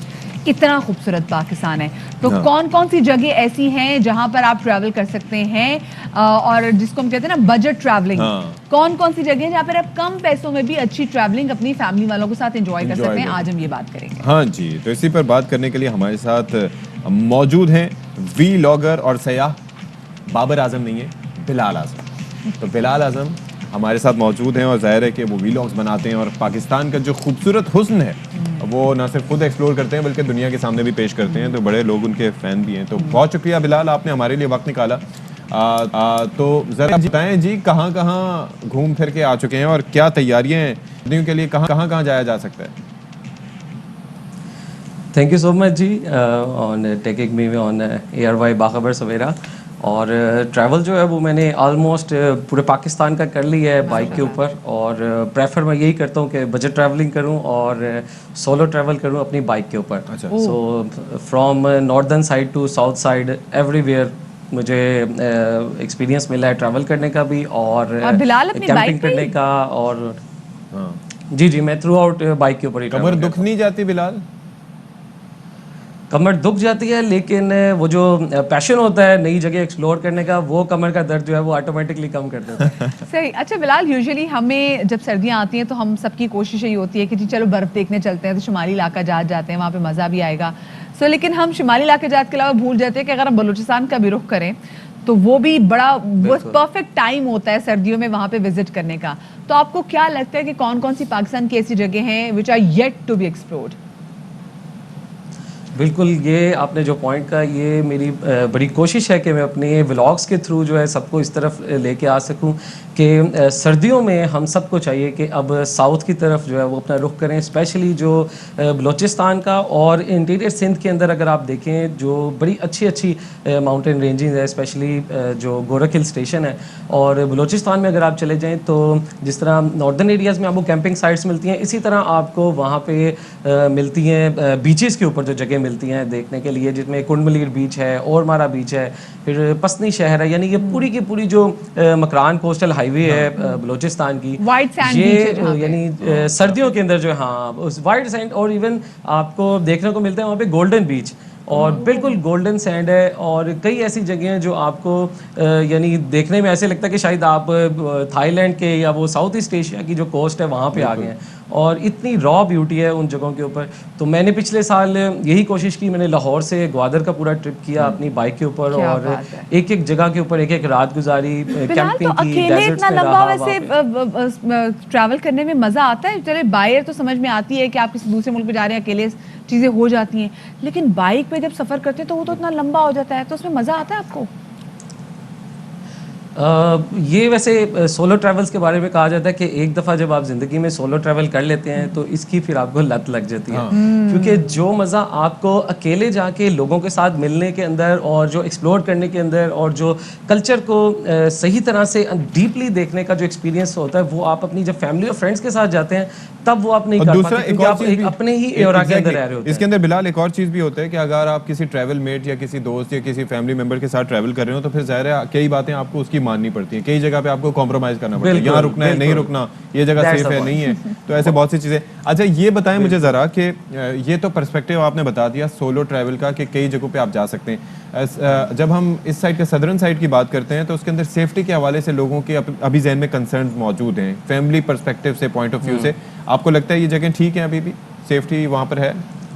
मैंने कोशिश यही की है कि जितने भी मेरे व्लॉग्स हैं, जो मेरी साउथ की पूरी सीरीज़ है लाहौर से गवादर की, मैंने उसमें लोगों को एक एक जगह का एक एक ये वाला वर्जन जो स्पेशली सेफ्टी वाला वर्जन है उसको दिखाने की कोशिश की है कि मैं वीराने में जा रहा हूँ और मैं अकेला जा रहा हूँ और एक ड्रोन जो है वो मुझे फॉलो कर रहा है और मेरे आसपास कोई नहीं है और मैं लोकल लोगों के साथ इंटरेक्ट कर रहा हूँ और उनका जो बिहेवियर है मेरे साथ और वो सब कुछ मैंने कोशिश की है कि मैं अपने बिल्कुल ही जिसे रॉ वाले स्टाइल के अंदर मैं लोगों को दिखा सकूं ताकि लोगों को वो एक ट्रस्ट आ सके कि यार हम सबको इस जगह पे निकलना चाहिए। और स्पेशली ये ब्यूटी जो हमारी हिडन है साउथ वाली, जो अभी तक मंजर यहाँ पे नहीं आ रही, उस तरफ जो है वो लोग ट्रैवल करते। तो सर्दियों में मैं कहता हूँ कि हर एक को नवंबर से लेके फरवरी तक ये वाला जो रीजन है सारा का सारा हमारा यहाँ से कराची से ऑनवर्ड जब आप निकलते हैं टुवर्ड्स अप टू गवादर और फिर ईरान बॉर्डर, ये लेकिन यहाँ पर इस साइड पे तो हम देखते हैं ना कि यहाँ पर खाने पीने के अरेंजमेंट्स वगैरह जो दूसरी नॉर्दर्न साइड है उधर तो हैं, वहाँ पर ये सदर्न साइड पे अभी सारी चीजें वो हो गई हैं सयाहों को फैसिलिटेट करने के लिए अरेंजमेंट्स खाने पीने से? बिल्कुल ऐसे ही है कि स्पेशली जो नॉर्दर्न साइड से ही इंस्पिरेशन लेके साउथ साइड के लोगों ने अब ये किया है कि जितने भी खूबसूरत बीचेस हैं वहाँ पे कैंपिंग साइट डेवलप कर ली हैं। लाइक आप अगर उनको सिर्फ एक कॉल करेंगे ना कि यार हम 1000 लोग लेकर आ रहे हैं, they have the capability of arranging 1000 people और उनके लिए खाना शाना अरेंज करना और कैंपिंग उनके लिए अरेंज करना। और फिर पाकिस्तान के अंदर आपको पता हो कि कैंपिंग मैन्युफैक्चरिंग की भी बहुत ज़्यादा कंपनीज आ चुकी हैं जो इन लोगों को फिर फीड करती हैं कि यार एक ऑर्डर के ऊपर हम आपको रेंट पे पूरा का पूरा सामान पहुंचा देंगे। सबसे मजे की बात है, तो हम देख रहे हैं कि ऑल गर्ल्स पे ट्रिप जा रहे हैं, वो भी कैंपिंग कर रही है और उनके लिए भी सेफ है। अच्छा, अब क्योंकि आपने कैपेसिटी के हवाले से बात की तो मैं जरा कैपेसिटी से बजट पे आना चाहती हूँ और आप हमें साथ साथ में आपको बजट आपके साथ शेयर करती रहूंगी, बताती रहूंगी अमाउंट, और आप हमें उसमें सजेस्ट करते रहें कि उसमें हम कहाँ कहाँ जा सकते हैं। फर्ज कीजिए कि अगर मेरे पास मेरी छुट्टियों का बजट मैं शुरू करती हूँ 30 से, अब क्योंकि ये आने जाने की टिकट नहीं मैं लगा रही, लेकिन मैं सिर्फ आपको सिर्फ 30,000 बता रही हूँ। अगर मेरी जेब में 30,000 हो तो मैं कहाँ जा सकती हूँ? अच्छा, इसमें बजट के हवाले से मैं 3 चीज़ें बताता हूँ कि अगर आप सोलो ट्रैवल करते हैं तो अलहदा बजट, अगर आप ग्रुप में ट्रैवल कर रहे हैं किसी ग्रुप टूर कंपनी के साथ तो आपका अलहदा बजट लगता है, और अगर आप फैमिली के साथ जाते हैं तो एक अलहदा बजट लगता है। बिल्कुल, आप सही बात कह रहे हैं। 30,000 में अगर आप एक दफ़ा कहीं से भी नॉर्थ या साउथ से एक दफ़ा इस्लामाबाद पहुंच जाते हैं तो आई गेस आप अप टू चाइना बॉर्डर बड़ा इजीली घूम के आ सकते हैं, अगर आप सिंगली अपना ही सिर्फ जो बजट है उसको हैंडल कर रहे हैं। हाँ, अगर आपके जिम्मे दूसरे लोगों का भी बजट है तो वो ऑब्वियसली जो है वो मल्टीप्लाई कर लेते हैं। यूजुअली आपका कितना खर्चा आता है जब आप जाते हैं? और आप मैं आपको बिल्कुल मैं आपको मज़े की बात भी ये बताता हूँ कि जब मैं सोलो ट्रैवल कर रहा होता हूँ तो लोकल लोगों की जो सपोर्ट मिल रही होती है और वो अपने घरों में ठहरा रहे होते हैं आपको, उसकी वजह से आपका बजट भी बहुत ज़्यादा कम हो जाता है। और मेरा लाहौर से पूरा गवादर और गवादर से वापस लाहौर, इसका पूरा जो मेरा बजट था वो 25,000 रुपया था।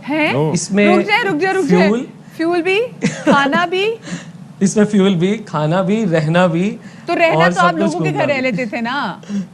जी, आप समझ लें 50 से 60% मैं रहा हूँ लोगों के घरों में और बाकी मैंने फिर कैंपिंग की अपनी, और उसमें भी आपको नहीं कॉस्ट आ रही होती। अगर हम आलम जब्बा जाने की भी बात करें तो 25 में तो वहाँ पे होटल का जो है वो किराया आ जाएगा। तो इसका मतलब है फिर आपने अपनी ऑप्शन ये लिमिटेड रखनी है कि चलो किसी नॉर्मल जगह पे, अब तो एयरबीएनबी इस तरह की सर्विस इतनी मौजूद है, लोग अपने घरों में आपको जो होस्ट करते हैं, तो फिर भी लगा ले तो मेरे ख्याल से 50,000 जेब में हो तो आप अच्छा कर सकते हैं, बहुत अच्छा कर सकते हैं, लग जाता है इजीली।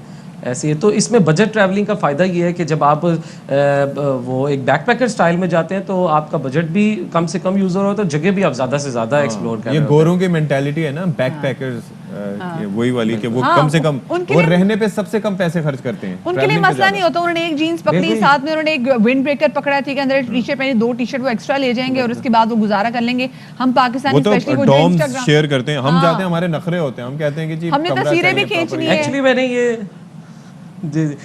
मैंने ये जो सारी स्ट्रेटेजी जो है ट्रैवल की, ये गोरों से ही सीखी कि मैंने इंटरनेशनल ट्रैवल ऑलमोस्ट 20 कंट्रीज का मैं कर चुका हूँ, जहाँ पे मैंने बैकपैकिंग उधर जाके ही लोगों से सीखी। जी ऐसे ही। उधर जाके फिर मैं देखता था यार ये लोग कैसे ट्रैवल करते हैं, इतना लंबा लंबा ट्रैवल करते हैं, 6-6 महीने का ट्रैवल करते हैं। बिल्कुल। तो वो चीज़ मैंने वहीं से सीखी। अच्छा यार, ये तरीका है कि आपने अयाशी नहीं करनी होती ट्रैवल में जाके, आप बजट को कैसे कंट्रोल करके मैक्सिमम जगहों को एक्सप्लोर करना आपकी प्रायोरिटी होनी चाहिए। बिलाल की कोशिश भी ये होती है 6 महीने कमाए तो 6 महीने जाके उसको इन्वेस्ट भी कर लें। बहुत शुक्रिया जी, बिलाल हमारे साथ तो मौजूद थे और बता रहे थे कि किस तरीके से आप कम बजट में ट्रैवलिंग कर सकते हैं, लेकिन इसके लिए आपको कहीं ना कहीं अपना जो है वो मन मारने की जरूरत ऐसी होती है जैसे हमें तो होता है ना कि हम हर कलर के स्वेटर भी ले जाएं, फिर तस्वीरें भी खींचती, जो फिर अब आधा महीना तुम इंस्टाग्राम पे लगाते रहते हैं। तो ऐसे नहीं होता, कम बजट में भी आप कोशिश करें, मन मार के ये है कि एक्सप्लोर करने पे ज्यादा खर्च करें और रहने पे, वहां पर स्टे करने पे कम करें।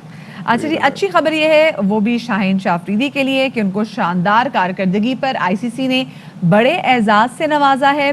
फास्ट बॉलर्स का भारत के खिलाफ तबाहकुन स्पेल T20 वर्ल्ड कप का बेहतरीन लम्हा करार दिया गया है और शाहीन के अलावा डेविड कॉनवे का पाकिस्तान के खिलाफ कैच और सेमीफाइनल में मैथ्यू वेड की इनिंग्स को प्ले ऑफ द टूर्नामेंट के लिए नामजद किया गया। यू रिमेंबर द डाइव जो कॉनवे ने तब ली थी जब उन्होंने हफीज को आउट किया था, एंड वो सच अ ब्यूटीफुल कैच, मतलब सच अ ब्यूटीफुल कैच। और मैच अगर हार जाते हैं ना हम तो नफरत हो जाती है मुझे कॉनवे से, लेकिन नहीं हुई बहरहाल। लेकिन क्या खूबसूरत कैच पकड़ा था, मतलब उड़ते हुए।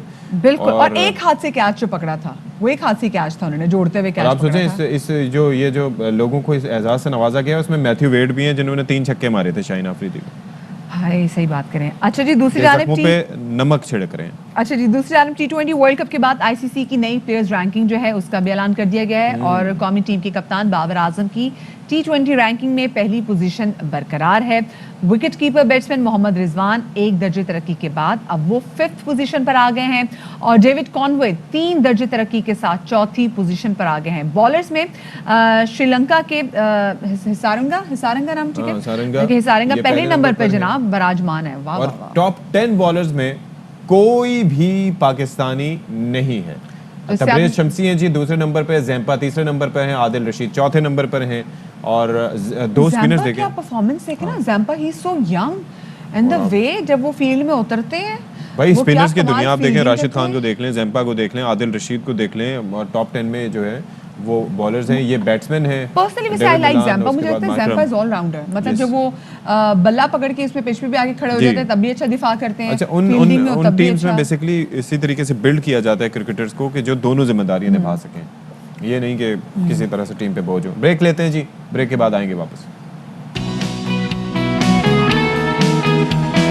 अच्छा जी, यहाँ पर अभी आपको बताएं कि सिखों के रूहानी पेशवा बाबा गुरु नानक के 592वें जन्मदिन की तकरीबात शुरू हो गई हैं, जारी और सारी हैं और भारतीय पंजाब के वजीर आला चरणजीत सिंह आज करतारपुर का दौरा करेंगे और वजारत खारजा ने भारतीय वजीर आला के दौरे की तस्दीक भी कर दी है। अच्छा, चरणजीत सिंह के हमरा जो अरकान भारतीय पंजाब असम्बली भी होंगे और नवजोत सिंह सिद्धू जो कि रूह रवां थे। करतारपुर जो कॉरिडोर है उसके खुलने के हवाले से उनका बड़ा अहम किरदार रहा।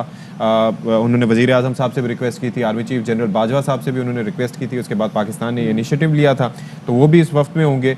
और जो भारतीय पंजाब के डिप्टी वज़ीर आला हैं वो भी इस वक्त में शरीक होंगे। बिल्कुल जी, और बाबा गुरु नानक की जो 552वीं जो सालगिरह है, इस मौके पर हमारे जितनी भी सिख बिरादरी है उनको, जो सिख यात्री हमारे भारत से आ रहे हैं हम उनको मुबारकबाद भी पेश करेंगे और साथ में उनको कहना चाहेंगे जी आया नू, जी बिल्कुल पाकिस्तान है, क्योंकि जितनी वार्म से हमेशा वो आते हैं और जो मोहब्बत का वो इजहार करते हैं, इसके बाद वो कहते हैं कि जी ये सिर्फ नहीं कि हम यहाँ पर आते हैं, और फिर वो साथ में दावत भी है। भी मैं सुबह भी देख रही थी कि बहुत सारे हमारे सिख यात्री कह रहे थे कि आप भी हमारे पास आए, अजमेर शरीफ की आप भी ज़ियारत को आए।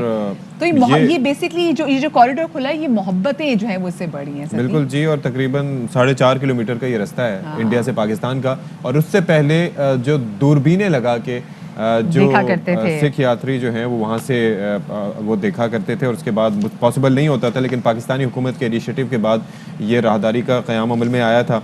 और उसके बाद एक और चीज़ भी है कि ये वीज़ा फ्री है। इसके ऊपर जब इंडियंस आते हैं, यानी कि भारतीय यात्री आते हैं, तो वो जनाब उनको सिर्फ स्टैंप लगती है एंट्री और एग्जिट की, और थोड़ी सी एक नॉमिनल सी फ़ी है, वो भी इसलिए कि पाकिस्तान ने बड़ा एक्सपेंसेस बेयर किए हैं इस राहदारी के क़याम के लिए बड़ा, लेकिन भारत की जानिब से कम सपोर्ट किया गया, पाकिस्तान की जानिब से ज़्यादा सपोर्ट किया गया, तो लोग बड़े इस हवाले से खुश हैं कि ये दोबारा से इस राहदारी का जो इसको खोला गया। बिल्कुल जी, और हम भी बहुत खुश हैं कि लोग यहाँ पर आ रहे हैं और उसके बाद यहाँ की यात्रा भी करें। अब ज़रा आगे बढ़ते हैं और बात करेंगे सर्दियों के हवाले से। देखें, सर्दियों के हवाले से पहले भी बहुत सारे शोज़ कर चुके हैं, सर्दियों के सौगात के हवाले से शोज़ कर चुके हुए हैं। अच्छी डाइट क्या रखनी चाहिए, किस तरीके से अपना ख्याल रखना चाहिए, किस तरीके से हमें बचना चाहिए, विंटर्स की बहुत सारी ऐसी बीमारियों से, वायरल बीमारियों से बचने के लिए क्या कुछ करना चाहिए, और कौन से ऐसे फल हैं जो कि हम विंटर्स में खा सकते हैं जिससे हमें सर्दी का एहसास भी कम हो और नमूनिया वाला ऐसी बीमारी से बचे रहें। आज इस पर बात करेंगे। तो इस पर बात करने के लिए हमारे साथ मौजूद हैं डॉक्टर बिल्किस और स्टूडियोज में उन्होंने हमें ज्वाइन किया। बहुत शुक्रिया जी, आपने हमारे लिए वक्त निकाला। हम आपके मुंतज़िर थे जब से ये सर्दियों की आमद हो रही थी। तो बताएं जी, ये जो ड्राइनेस से लेके तरह तरह के मसाइल, हल्की हल्की सी जुकाम की सी कैफियत सर्दियों की शुरू होते ही रहती है, क्या किया जाए इसके लिए? देखिए, सबसे पहले तो आप जो खाते हैं वही नज़र आते हैं, तो आप अपने और ग़िज़ा बदल जाती है। आप ये देखिए कि ग्रीन वेज कितने सारे आ जाते हैं, बीन्स आ जाते हैं सर्दियों में, सरसों की साग आ जाती है, और जो ये पाए बनना शुरू हो जाते हैं, क्योंकि सर्दियों में हमें वो चीज़ें कंज्यूम करनी चाहिए जो आहिस्ता आहिस्ता जो है हमारी बॉडी का हिस्सा बने, देर तक रहे पेट में। तो उसमें अलसी आपकी बहुत काम आती है, गुड़ की चाय बनना शुरू हो जाती है, गुड़ की रोटी बनना शुरू हो जाती है। तो जब जो ग़िज़ाएँ आप खाओगे तो उसी से आपकी स्किन जो है अच्छी होगी, हाइड्रेट होगी। एक चीज़ हम मिस्टेक करते हैं जिसकी वजह से यूटीआई बढ़ता है, हम पानी का इस्तेमाल कम कर देते हैं, और ये होता है कि जैसे पानी पीने की प्यास नहीं लगती जी जी, तो इस वजह से जब प्यास नहीं लगती तो पानी नहीं पीते। तो इसके लिए आप खुद ही 1 घंटे के बाद 1 कप पानी पी लिया करें, वरना तो यखनी, सूप, ऐसे शोरबे वाले सालन, उसमें भी पानी तो होता ही है। और तो बल्कि साहब जो हम कैफीन का इस्तेमाल भी तो बहुत ज़्यादा बढ़ा देते हैं, वो भी तो पानी के इंटेक कम कर देते हैं। बिल्कुल बिल्कुल, वो तो बहुत सारी चीज़ों को तबाह कर देता है ना, वो आपके न्यूट्रिएंट को तबाह कर देता है, आपके B12 को आपके हिस्सा नहीं बनने देता। और क्योंकि सर्दियों में एक फैशन बन गया है कि आपने बहुत ज़्यादा कॉफ़ी पीनी है, कॉफ़ी भी आपने 2 ही बार पीनी है, और कॉफ़ी भी अगर आप पिए तो कॉफ़ी की कड़वाहट को दूर करने के लिए उसमें नींबू डाल दें, और उसमें और कुछ ना डालें। वो कॉफ़ी फिर आपके लिए जो है एक फैट कटर ड्रिंक बन जाएगा। अच्छा, जी बिल्कुल, नींबू डाल दें जी ब्लैक कॉफ़ी में। अच्छा, मुझे ये बताएं कि सर्दियों में लोग वैसे जो शांदे वगैरह का इस्तेमाल करते हैं, तरह तरह के, मैं खुद भी करता हूँ, तो कोई ऐसे देसी कोई चीज़ है जो इस्तेमाल की जा सके जिसके आपको सूदिंग भी रहे आपके लिए वैसे, और जुकाम वगैरह से बचाए? सबसे अच्छा है अदरक की चाय। अच्छा, आपने क्या करना है, आपने पानी उबालना है और ना 1.5 इंच का टुकड़ा अदरक को चॉप करके डाल दीजिए, उसमें लेमन निचोड़ दीजिए, और जो लोग चाय पीने के आदी होते हैं वो ग्रीन टी का 1 साशे डाल दें। ओके। तो ये आप हर खाने के 2 घंटे बाद पीजिए, हर खाने के 2 घंटे बाद आप पियेंगे, क्योंकि हम जितना भी कह दें सर्दियों की जो सौगात है जो हम इस्तेमाल करते हैं उससे हमारा वेट बढ़ता है, तो ये आपके वेट को कम करने में आपकी मदद करेगा। अच्छा, एक और चीज़ बिल्कुल साहब, हम देखते हैं कि एक तो बालों में हमारे डैंड्रफ बहुत ज़्यादा बढ़ जाता है, और जब लोग ज़्यादा नहाते नहीं तो हम देखते हैं कि सीबम भी बालों में जमा हो जाता है, फिर बालों से गिरने भी लग जाते हैं। दूसरा, स्किन की खुश्की के बड़े मसाइल बहुत ड्राई हो जाती है। बिल्कुल, देखिए इसीलिए इस मौसम में जो विटामिन ए से भरपूर जो है ना फल और सब्जियां आ जाती हैं, उसमें से एक है गाजर। गाजर का जूस जो है वो आप पिए भी और वो आप लगाएं भी, वो आप सर की जड़ों में भी लगा सकते हैं। अच्छा। थोड़ा सा हल्दी मिलाकर, तो इससे। और आपने एक बात जो की है कि मधिया बेटा कि नहाते नहीं हैं, नहाना ज़रूरी है, सफाई निफ्स ईमान है। और आप धूप में नहाएं, जैसे सुबह 12 बजे के करीब नहा के फिर आप धूप में बैठ जाएं, लेकिन नहाना ज़रूरी है।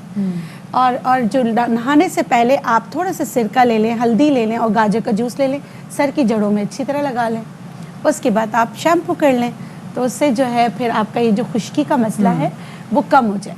सही, वो इचिंग की भी तो बहुत ज़्यादा प्रॉब्लम हो जाती है सर्दियों में, खारिश की भी लोगों को वही ड्राइनेस की वजह से। उसके लिए बादाम का तेल लास्ट रिंस में आप जो है ना अपनी बॉडी पे डालें, तो उससे बहुत ज़्यादा फ़र्क पड़ता है। पहले के ज़माने में क्या होता था, सर्दियों में सब लोग धूप में बैठ के मसाज का होता था, और वो आप तिल के तेल से करते थे या सरसों के तेल से करते थे। आजकल ये चीज़ें जो रिवायात जो है ना थोड़ी कम, बिल्कुल, क्योंकि अब समझते कि बस जैसे ही धूप में बैठे रंग जल जाएगा, और वो रंग को बचाने के लिए बहुत सारे कॉम्प्रोमाइज़ेस करते हैं। तो आप सुबह की धूप, शाम की धूप और मसाज वगैरह ज़रूर करें। अच्छा, फ्रूट्स के हवाले से आप बताएं प्रिसाइसली कि विटामिन ए जो है वो अनार में है, अच्छा खासा होता है, उसके अलावा चीकू है, बहुत सारी चीज़ों में विटामिन ए, बादाम में विटामिन ए है, विटामिन ए कलील मिकदार में तो हर उसमें पाया जाता है, ठीक है।